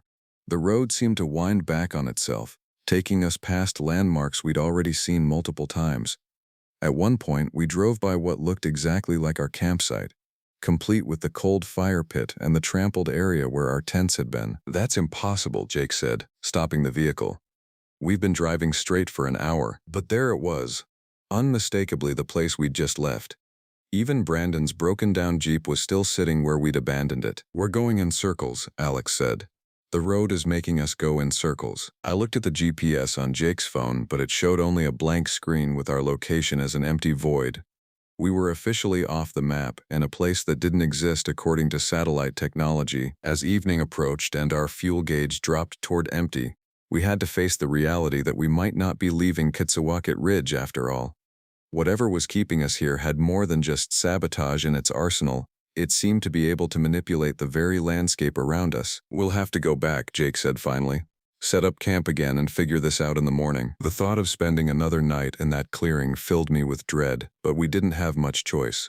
The SUV was running on fumes, and driving blind through the forest in the dark seemed like a recipe for disaster. As we pulled back into the clearing, our clearing, the one we apparently couldn't escape, I noticed that our abandoned campsite looked different. Someone or something had been busy during our absence. Our discarded gear had been arranged in precise patterns around the fire pit. Tents, sleeping bags, and camping supplies formed geometric designs similar to the bone arrangements we'd found at the ruined cabin. At the center of it all, our camp chairs had been positioned in a perfect circle, as if waiting for us to return and take our seats. "It wants us here," Zoe said quietly.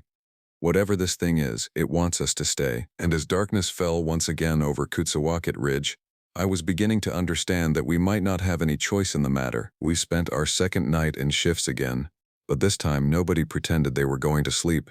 We sat in those camp chairs that had been so carefully arranged for us, backs to the fire, watching the tree line for any sign of movement. The waiting was worse than the wailing had been. Hours passed in absolute silence, broken only by the pathetic crackling of our fire and our own nervous breathing. Whatever was out there seemed content to let us stew in our own fear, knowing we had nowhere to go. It was Zoe who first suggested what we were all thinking but afraid to say. "What if it's not an animal at all?" she whispered. So quietly we had to lean in to hear her. "What if it's something else entirely?" "Like what?" Jake asked, though his voice suggested he already knew where this was going. "Like the stories," she continued. "Native American legends about things that can change shape. Things that wear the skins of animals and people." "Skinwalkers," Alex said, the word hanging in the air like a curse. I'd heard the term before, mostly from creepypasta forums and horror podcasts. But sitting there in that haunted clearing, surrounded by evidence of something beyond normal understanding, the concept didn't seem so far-fetched anymore. "Those are just stories," Maya protested. But her voice lacked conviction. "Are they?" Brandon asked. "Look at everything we've seen. The tracks that don't match any known animal. The way it sabotaged our cars using patterns and symbols. The fact that we can't seem to leave this place no matter which direction we drive." As if summoned by our conversation, the wailing sound returned. But this time it was different. More controlled, almost melodic. It seemed to be coming from multiple directions at once, as if several voices were calling back and forth through the forest. "It's trying to communicate," Zoe said, tilting her head to listen. "Those aren't random sounds. There's a pattern to them." She was right. The wails rose and fell in definite sequences, like some alien language being spoken just beyond our comprehension.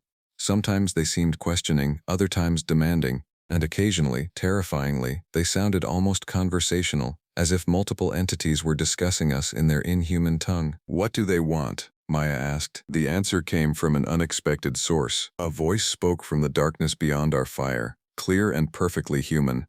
"We want you to understand." We all spun toward the sound, flashlights probing the tree line. Nothing, just empty forest. "Who's there?" Jake called out, his voice cracking with fear. "We have been waiting so long," the voice continued. It seemed to come from a different direction now, somewhere to our left.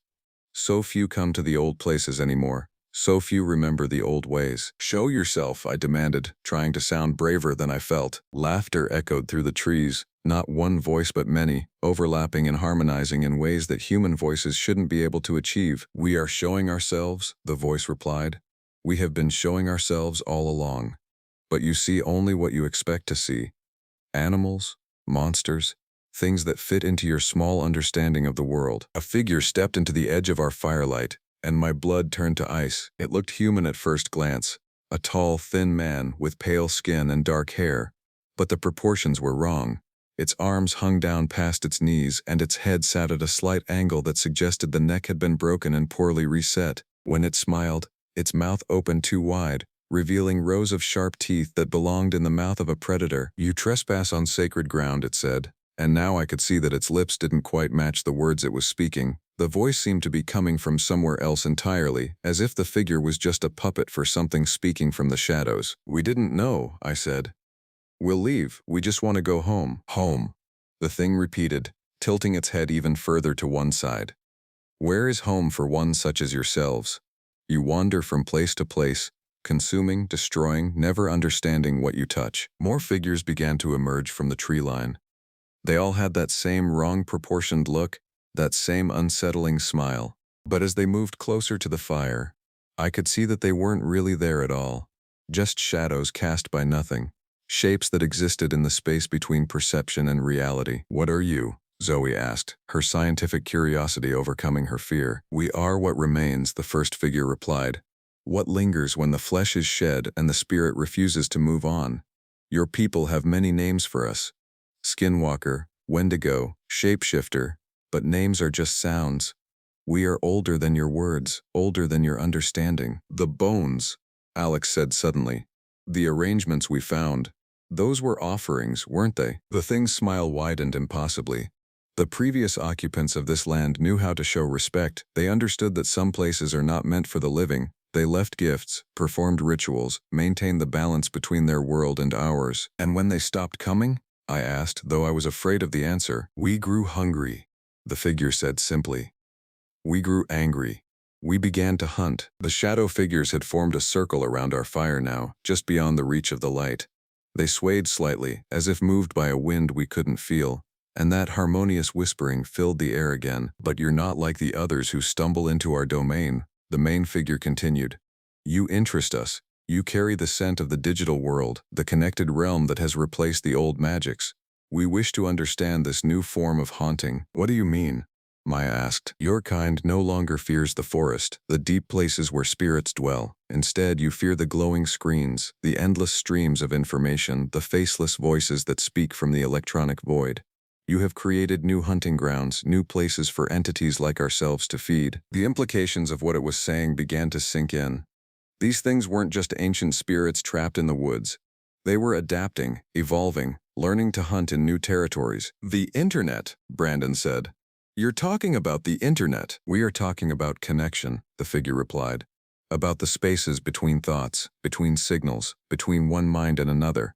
Your people have built a vast web of consciousness, and like any web, it can be walked by those who know its paths. That's impossible, Jake protested. You're physical beings, you can't exist in digital space. The thing's laughter was like breaking glass. Physical, digital, such crude distinctions. We exist in the spaces between categories, in the gaps where your understanding fails. We always have. Around us, the shadow figures began to fade, becoming translucent. But instead of disappearing entirely, they seemed to be reforming elsewhere, in the reflection on Jake's phone screen, in the dark glass of the SUV's windows, in any surface that could hold an image. We have learned much from your brief visit, the main figure said. Your devices, your connections, your fears. We will carry this knowledge with us when we leave this place. Leave? I asked. You're going to let us go? Oh, you will leave, it said, its form beginning to waver like heat mirage.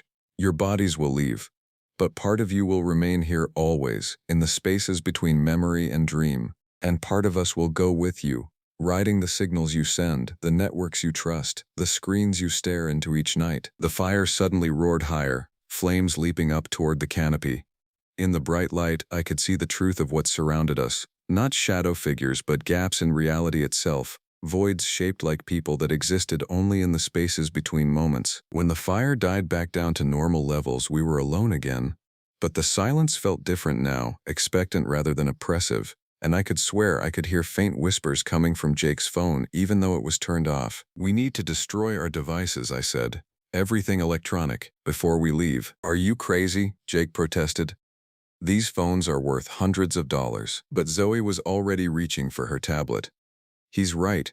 If those things can somehow infect our electronics. They're not things, Alex said quietly.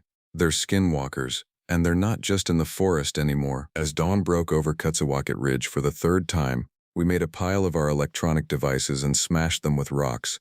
Phones, tablets, GPS units, even our digital cameras. Everything that could possibly carry some trace of our encounter into the outside world. The SUV started on the first try, and this time the road led us straight out of the forest without any mysterious detours or loops.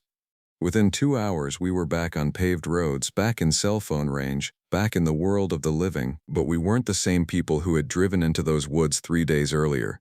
And I don't think we ever would be again. That was 3 months ago, and I haven't been able to shake the feeling that something followed us home. It started small, glitches in electronics that couldn't be explained by normal malfunction.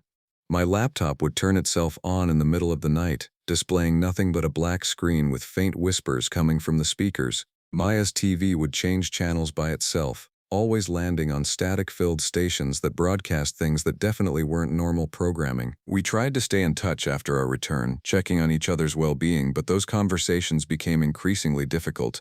Phone calls would be interrupted by strange harmonics that made our voices sound distorted, wrong.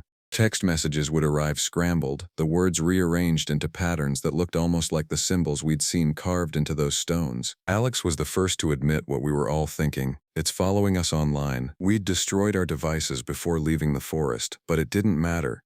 Whatever those skinwalkers were, they'd learned something from our brief encounter.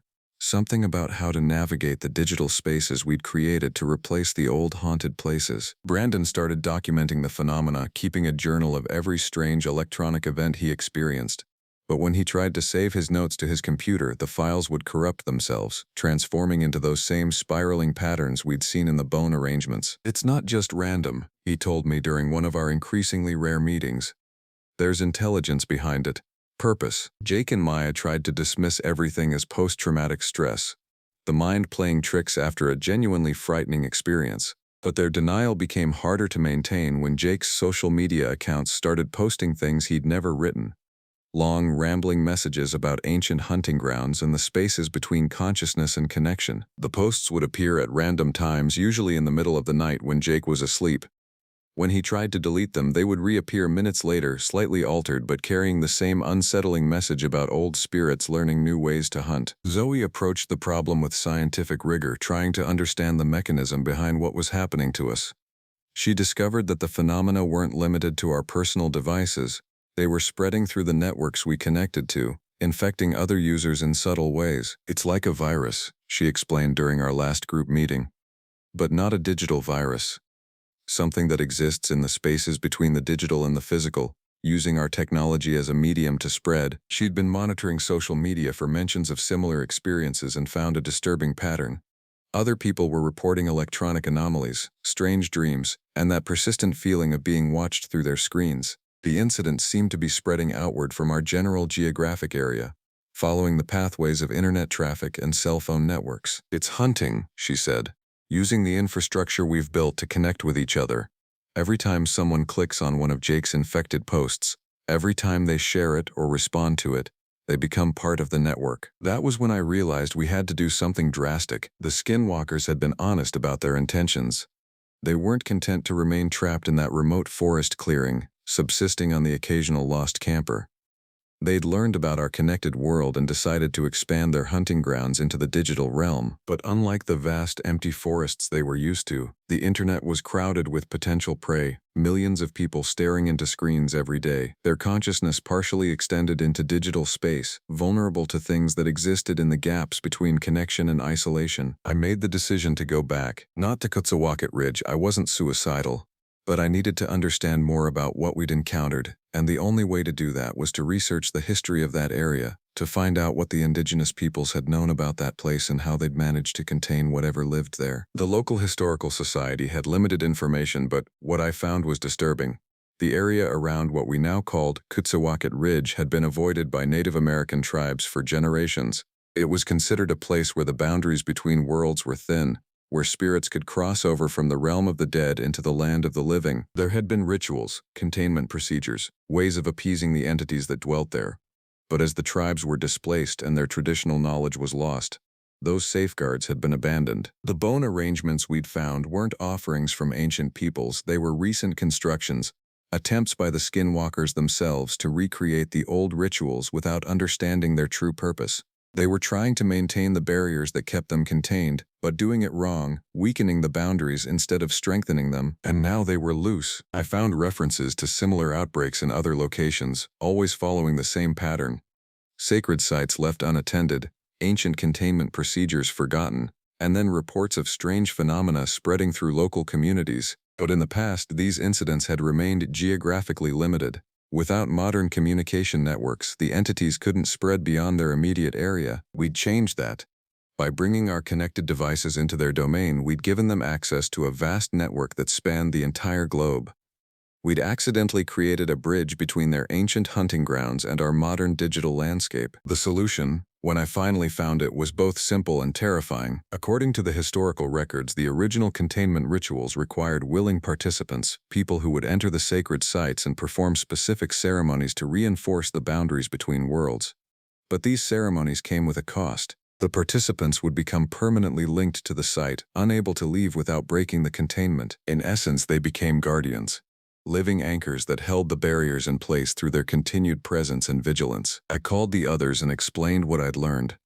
The silence on the other end of the phone told me they understood the implications. "You're talking about going back there," Alex said finally. "And staying?" "Someone has to," I replied.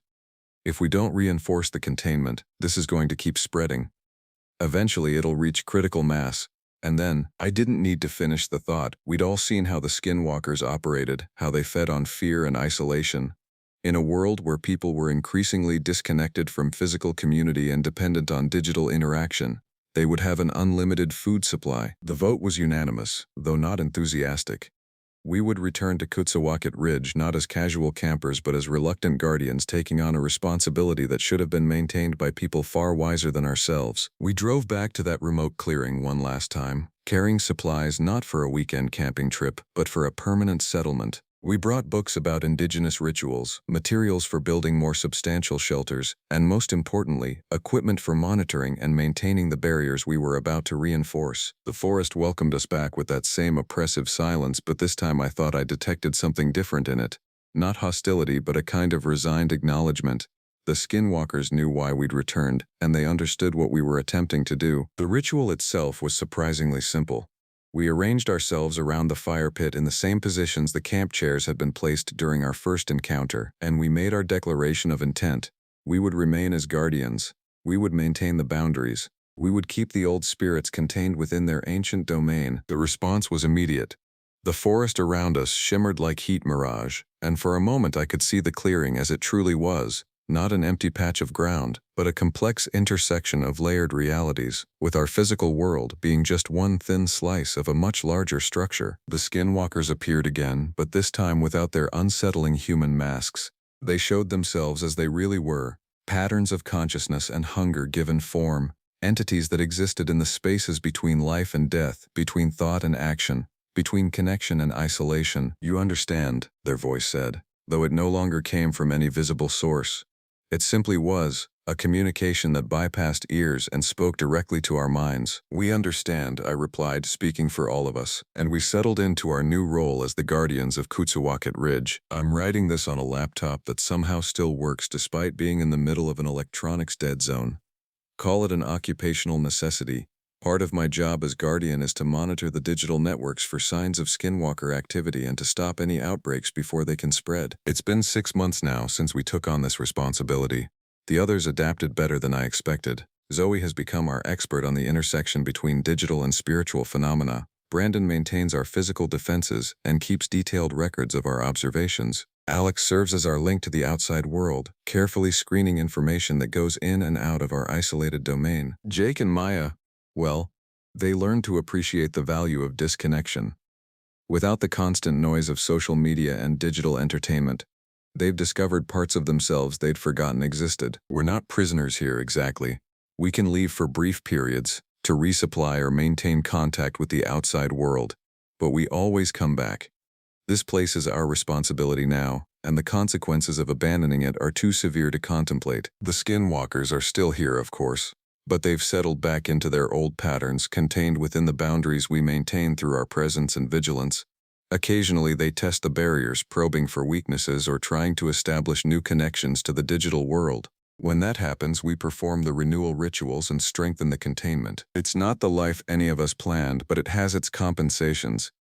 There's a peace here, in the deep silence of the forest, that I never found in the connected world. No notifications demanding immediate attention. No streams of information competing for mental bandwidth, no endless scroll of other people's curated experiences, just the ancient rhythms of day and night, season and weather, and the constant, vital work of keeping old hungers contained. Sometimes, late at night when I'm maintaining the ritual fires that mark the boundaries of our domain, I think about the people out there in the connected world, staring into their screens without realizing how vulnerable they are, how thin the barriers have become between the digital spaces they inhabit and the older, hungrier forms of consciousness that want to cross over. But those barriers are holding, for now. And as long as we remain here, as long as we maintain our vigilance, they'll continue to hold. The skinwalkers learned about our modern world during our brief visit 3 months ago. But we learned something too. We learned that every age creates its own haunted places, its own spaces where predators lurk and prey wanders unaware. The forests and crossroads of ancient times have given way to networks and servers, but the fundamental patterns remain the same. And sometimes, just sometimes, someone has to stand guard in the spaces between worlds, keeping the old hungers from discovering new feeding grounds. It's not heroic work. No one will thank us for it or even know what we've prevented. But it's necessary work, and that has to be enough. The sun is setting over Kutsuwakit Ridge, and it's time for me to begin tonight's patrol of the boundaries. The skinwalkers are stirring as darkness falls, testing the barriers as they do every night, looking for any sign of weakness or inattention. But we're here, we're watching, and we're not going anywhere. The old hungers will have to find other prey, in other places, in other times, just not here, not on our watch.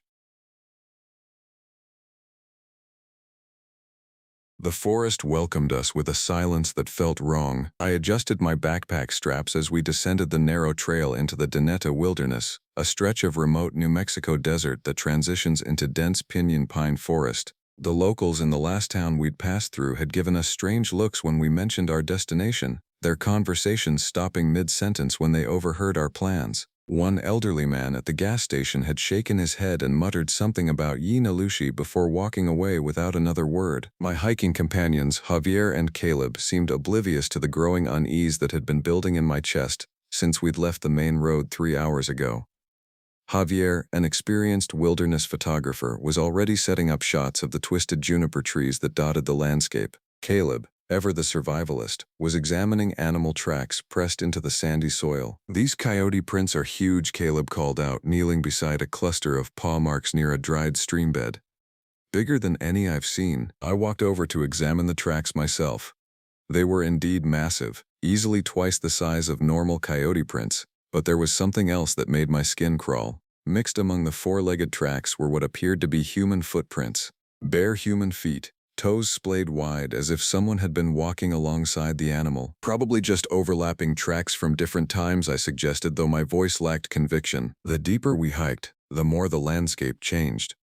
The sparse desert vegetation gave way to dense clusters of pine and oak, creating a canopy that blocked much of the afternoon sun. Strange rock formations jutted from the earth, ancient red sandstone carved by wind and water into shapes that resembled twisted figures frozen in stone. According to our map, we were entering what the Navajo traditionally called forbidden territory, land where the boundary between the natural and supernatural grew thin. We found our campsite just as the sun began its descent toward the horizon.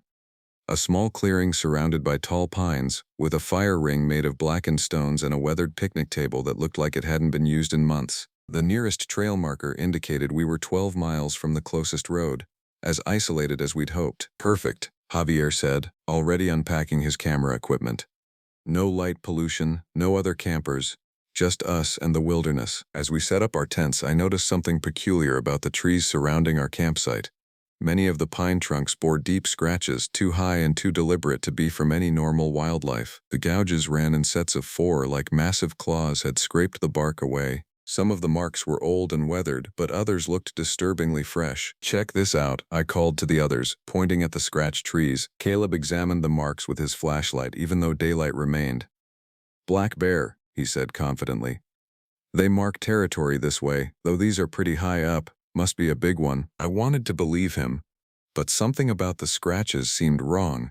They were too uniform, too purposeful, and there was an odd smell in the air around the marked trees, musky and rotten, like old meat left in the sun. We built our fire as darkness settled over the forest. The flames provided welcome warmth against the desert's rapid temperature drop, but they also created dancing shadows that made the surrounding trees seem alive. Every branch became a reaching arm, every rustling leaf a whispered warning. Javier entertained us with stories from his previous photography expeditions while we cooked our dinner over the open flame. He'd captured images of mountain lions, bears, even wolves in their natural habitats.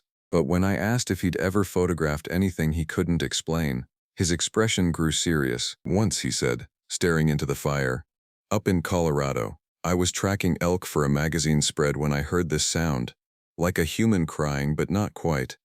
I followed it for maybe a mile through thick forest until I found this clearing. There was something there, moving between the trees. I got one shot before it noticed me." He pulled out his phone and showed us a blurry photograph. The image was dark and grainy, but there was definitely something bipedal moving through the frame. It looked human in size and posture, but there was something wrong with its proportions. Arms too long, torso too narrow. "Could be a person," Caleb suggested, though he didn't sound convinced. "Maybe," Javier replied. "But people don't move like that, and they don't make sounds like what I heard." As if summoned by his words, a long, mournful wail echoed through the forest. We all froze, forks halfway to our mouths.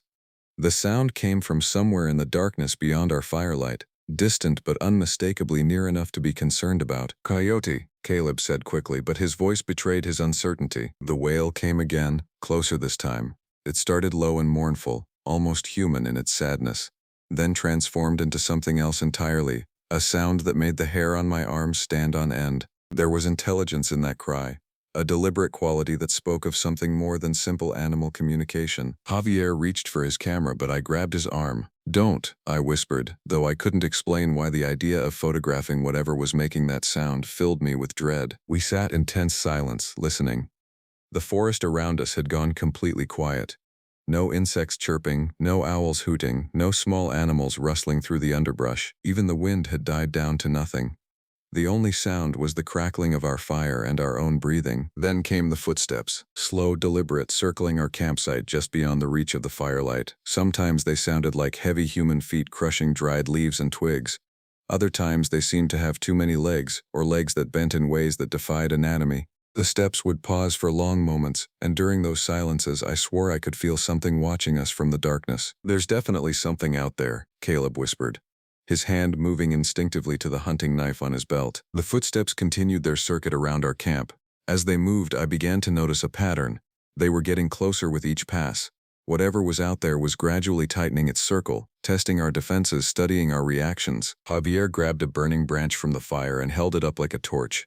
The additional light pushed back the darkness by a few feet, revealing more of the surrounding forest. For just a moment, I thought I saw something pale moving between the trees. A flash of what might have been skin or fur before it melted back into the shadows. "Hey!" Javier called out. "Who's there?" The footsteps stopped abruptly. The silence that followed was somehow more terrifying than the sounds had been. We waited, every nerve on edge, for whatever was going to happen next. When the sound came again, it wasn't footsteps, it was laughter. Low, breathy, entirely too human. The laughter seemed to come from multiple directions at once, as if whatever was making it was somehow surrounding us completely. That's when I remembered the old man's words from the gas station, Yinaldushi. I'd looked it up on my phone during our drive. It was Navajo for "with it he goes on all fours." A skinwalker, a shapeshifter that could take the form of any animal, but retained human intelligence and malevolent intent. The laughter faded, replaced by a new sound that made my blood run cold. Something was dragging itself through the dried leaves, moving in an awkward, shuffling gait that suggested injury or an unnatural way of locomotion. The dragging sound circled our camp once more before stopping directly across from where we sat. In the flickering firelight, I could make out a shape at the edge of the clearing. It stood upright like a human, but its proportions were all wrong.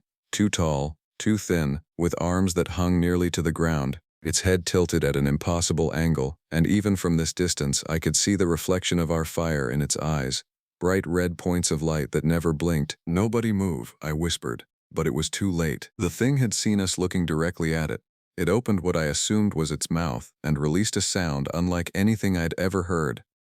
Part scream, part roar, part human agony. The sound went on far longer than any living thing should have been able to sustain it. Then it was gone, vanishing into the forest so quickly and silently that I wondered if I'd imagined the whole encounter. But the smell lingered, That same rotten, musky odor I'd noticed around the scratched trees, now so strong it made my eyes water. None of us slept that first night. We sat around the dying fire until dawn, taking turns keeping watch while the others tried to rest. Every sound from the forest, every snapping twig, every rustle of leaves, sent adrenaline coursing through our veins. But the thing that had watched us from the tree line didn't return, at least not in any form we could detect. When the sun finally crested the horizon, painting the sky in shades of orange and pink, the forest came alive with normal sounds again. Birds called to each other from the treetops, insects buzzed, small animals scurried through the underbrush. It was as if the presence that had kept the wildlife silent and afraid had withdrawn with the darkness. "We should head back," I said, not caring how it sounded. The fear that had gripped me during the night hadn't lessened with daylight. If anything, seeing the deep gouges in the nearby trees more clearly only reinforced my growing certainty that we were in serious danger. Caleb disagreed. "We planned a 3-day trip and we're not going to let some scared wildlife run us off. Besides, it was probably just a curious bear." "Bears don't laugh," I pointed out. "You were scared and tired. Your mind was playing tricks on you." Javier seemed torn between leaving and staying. "I'd like to get some daylight photos of the area," he admitted. "The light filtering through these trees is incredible, but if you really want to leave..." I looked at my companions, Caleb stubborn and determined to prove his wilderness expertise, Javier caught between artistic opportunity and growing unease. Part of me wanted to insist we pack up immediately, but another part wondered if I was overreacting. Maybe it had been a bear, or a curious vagrant, or even my imagination influenced by the stories and legends of the region. "One more night," I conceded. "But we all sleep in the same tent, and we keep the fire burning." We spent the day exploring the surrounding area. Javier captured dozens of photographs of the twisted landscape, ancient rock formations that resembled crouching figures, gnarled trees that looked like arthritic hands reaching toward the sky, and strange circular clearings where nothing grew despite the abundance of vegetation everywhere else. In one of these bare patches, Caleb found more tracks. This time there was no mistaking what we were looking at, human footprints, but wrong in subtle ways. The toes were too long and pointed, the arch too high, the heel too narrow, and they were big, size 14 at least. "Deformity," Caleb suggested, but his voice lacked its usual confidence. Or maybe ritual scarification that changed the shape of the feet. The tracks led away from the clearing in a straight line, heading deeper into the forest, toward a series of low hills that marked the edge of our mapped area. Against my better judgment, we followed them. The trail led us through increasingly dense forest where the canopy blocked so much sunlight that we might as well have been walking through perpetual twilight. The air grew thicker, carrying that same rotting smell I'd noticed around our campsite. And there were more scratched trees, dozens of them, all bearing the same 4-claw marks at the same impossible height. After an hour of following the tracks, we reached a place that made me stop dead in my tracks. Ahead of us was what could only be described as a shrine, not built by any human hand but assembled with the deliberate intelligence of something that understood symbolism and intention. Animal bones hung from the lower branches of surrounding trees, some still bearing scraps of dried flesh, deer skulls, rabbit skeletons, what looked like the remains of several coyotes, all suspended from sinew and strips of hide that had been braided together with unsettling precision. In the center of this macabre display, a human skull sat atop a pile of rocks, its empty sockets staring directly at the path we'd been following. "We need to leave," I said, backing away from the shrine. "Right now." But Javier was already moving forward, camera raised. "This is incredible. I've never seen anything like it." "Don't touch anything," I called out. But he was already circling the display, capturing images from every angle. That's when Caleb noticed the fresher remains scattered around the base of the bone trees. "Guys," he said quietly, "these kills are recent. Some of this meat isn't even fully decomposed yet." I looked more closely at what I'd initially taken for old bones and realized he was right. Mixed among the weathered remains were fresher carcasses, a deer that couldn't have been dead more than a week, several rabbits with their fur still intact, and something that made my stomach lurch: the remains of what looked like a large dog, still wearing a collar. "We're leaving," I announced. "This isn't natural. This isn't normal wildlife behavior." As if in response to my words, the forest around us fell silent again. The sudden absence of sound was so complete it felt like being inside a vacuum. No birds, no insects, no wind through the leaves, nothing but our own rapid breathing and the hammering of my heart. Something moved in the trees above us. I looked up to see a figure crouched on one of the higher branches, maybe 30 feet overhead. It was humanoid but wrong, naked skin stretched over a frame that seemed both emaciated and impossibly strong. Its limbs were too long, jointed in ways that suggested broken bones that had healed incorrectly. And its head was crowned with the antlers of a deer, but the antlers grew directly from the skull, not like a headdress but as if they were part of the creature's anatomy. Between the tines I could see its face, human features stretched and distorted, with eyes that reflected the dim forest light like mirrors. The thing watched us for several heartbeats, then opened its mouth and released that same terrible sound we'd heard the night before. Part human scream, part animal roar. The cry echoed through the forest, answered by similar calls from other directions. We weren't dealing with one creature. There were others, and they were surrounding us. "Run," I whispered. "What?" Javier was still focused on his camera, apparently oblivious to the nightmare perched above us. "Run!" The word came out as a shout that broke the spell of terror holding us in place. All three of us bolted at once, crashing through the underbrush without any concern for stealth or direction. Behind us, that inhuman shriek rose again, joined by others, a chorus of voices that shouldn't exist calling to each other through the trees. I could hear them moving through the forest canopy above us, keeping pace easily as we stumbled over roots and rocks. Branches snapped under what sounded like considerable weight, and occasionally I caught glimpses of pale shapes flowing between the treetops with an agility that defied everything I understood about human anatomy. We ran for what felt like hours but was probably only minutes, our civilized minds struggling to process what our eyes had seen. When we finally stopped to catch our breath, we found ourselves back at our campsite, though I couldn't remember retracing our steps or following any recognizable trail. "Did you see?" Javier began, then stopped, apparently unable to put his experience into words. "The thing in the trees," Caleb finished for him, "with the antlers growing out of its skull." I nodded, relieved that I wasn't the only one who had witnessed the impossible. And there were others, moving through the trees, following us. We packed our gear with shaking hands, no longer concerned with the original plan of staying another night. The forest felt hostile now, watching us with malevolent intelligence from every shadow. Even in broad daylight I could sense movement at the edges of my vision, shapes that melted back into the trees whenever I tried to look directly at them. As we prepared to leave, Javier made a discovery that stopped us cold. His camera bag, which he'd left by the fire ring while we explored, had been opened. The camera itself was untouched, but someone, or something, had gone through his other equipment. Lens caps were scattered around the campsite. Film canisters had been opened and emptied, and his notebook where he recorded technical details about each shoot had been torn to shreds. But it was what we found inside the notebook's remains that truly terrified us. Mixed among the scraps of paper were pages that didn't belong. Sheets covered in symbols that looked almost but not quite like letters, drawn in what appeared to be dried blood. The symbols were arranged in patterns that hurt to look at directly, as if they contained meanings that human minds weren't equipped to process. "Pack everything. Now," I ordered. We threw our gear together without our usual careful organization, driven by a growing certainty that we needed to put distance between ourselves and this place before nightfall. As we worked, I kept glancing at the tree line, convinced I could see pale figures watching us from the shadows. The hike back to our vehicle seemed to take forever. The trail that had felt familiar during our arrival now seemed foreign and threatening.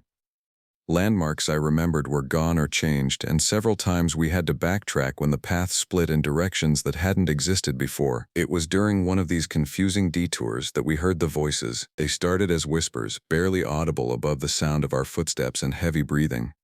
But gradually they grew louder and more distinct, human voices calling our names from different directions in the forest. "This way," called a voice that sounded exactly like Javier. But Javier was walking right beside me. "Over here," echoed what might have been Caleb's voice from behind us. But Caleb was bringing up the rear of our group. Most disturbing of all was the voice that called my name using my own voice, as if something had perfectly captured my speech patterns and was using them to lure us deeper into the trees. "Don't listen," I warned the others. "Don't respond. Just keep moving toward the road." But the voices were persistent, calling to us with increasing urgency.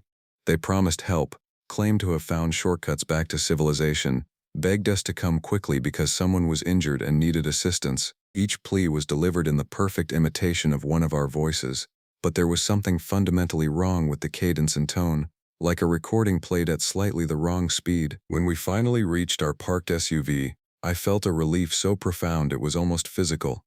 The sight of the vehicle, solid, mechanical, manufactured, represented everything normal and safe about the world we'd left behind. We threw our packs into the back and climbed inside, locking the doors out of some instinctive need for barriers between us and the forest. But as I turned the key in the ignition, I glanced in the rearview mirror and saw them. 3 figures stood at the edge of the tree line, watching us leave.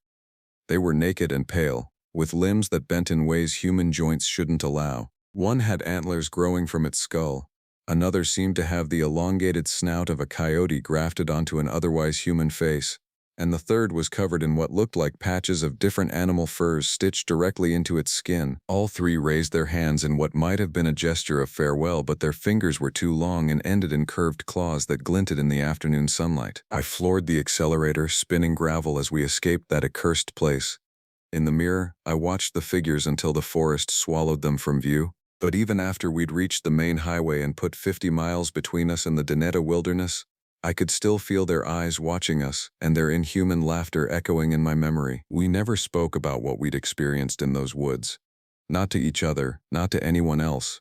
But sometimes late at night when the wind rattles my windows, I hear voices calling my name in perfect imitations of my own voice. And I know that somewhere in the darkness of the New Mexico wilderness, the Yinaldushi still remember the scent of our fear. They're still waiting for us to return.